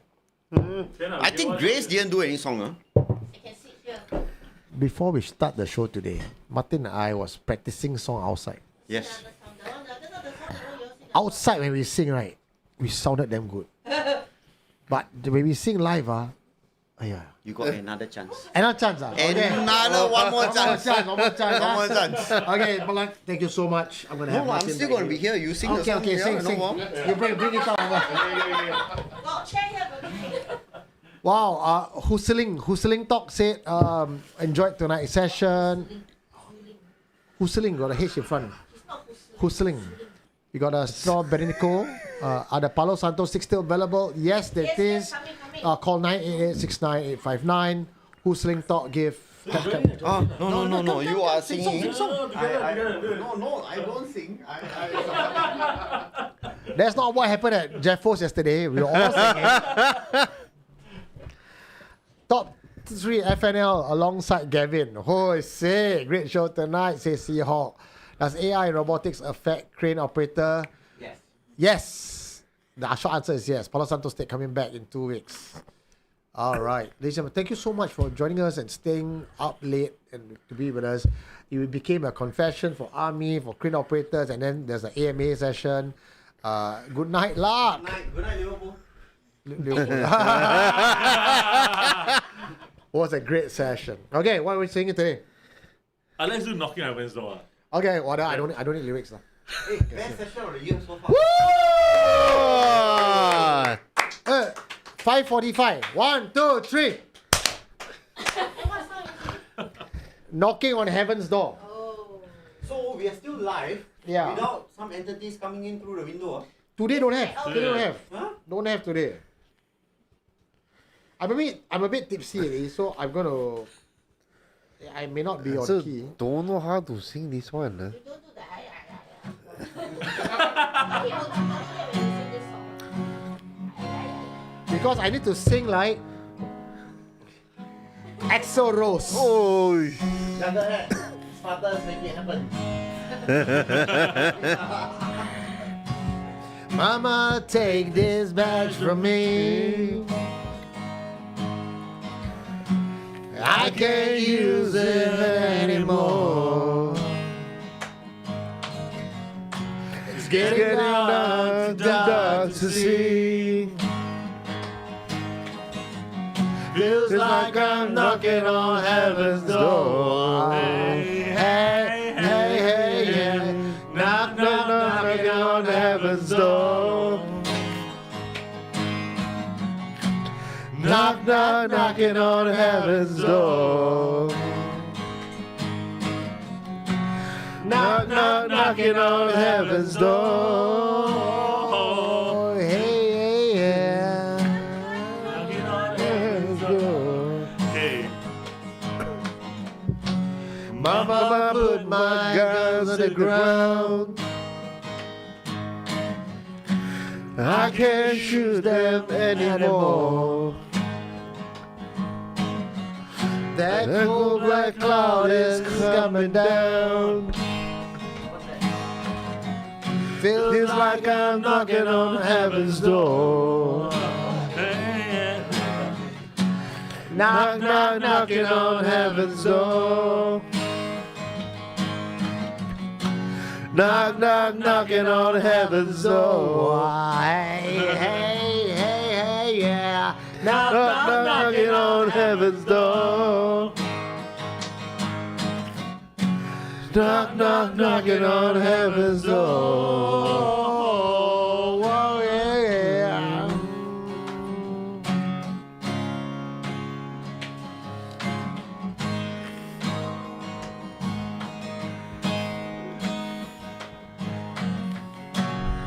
Okay. Ready? Which part of it? Last time, chorus, huh? Okay, chorus one more time. Yeah, ready? Okay, let's have one. 1, 2, 3, go. Knock, knock, knocking on heaven's door. Yeah. Knock, knock, knocking on heaven's door. Knock, knock, knocking on heaven's door. Woo! Knock, knock, knocking on heaven's door. Hey, hey, yeah. Thank you very much. Tonight we all guests, Lakhveer, LakhveerTech.com, Martin Felony, Mike, Grace, Terrence, Pavan, Kenna, and all our guests tonight. Thank you, good night, God bless, and for you all staying together with us here, you are the MVP. We'll see you guys on housekeeping next week. Good night, everybody. bye bye. Bye.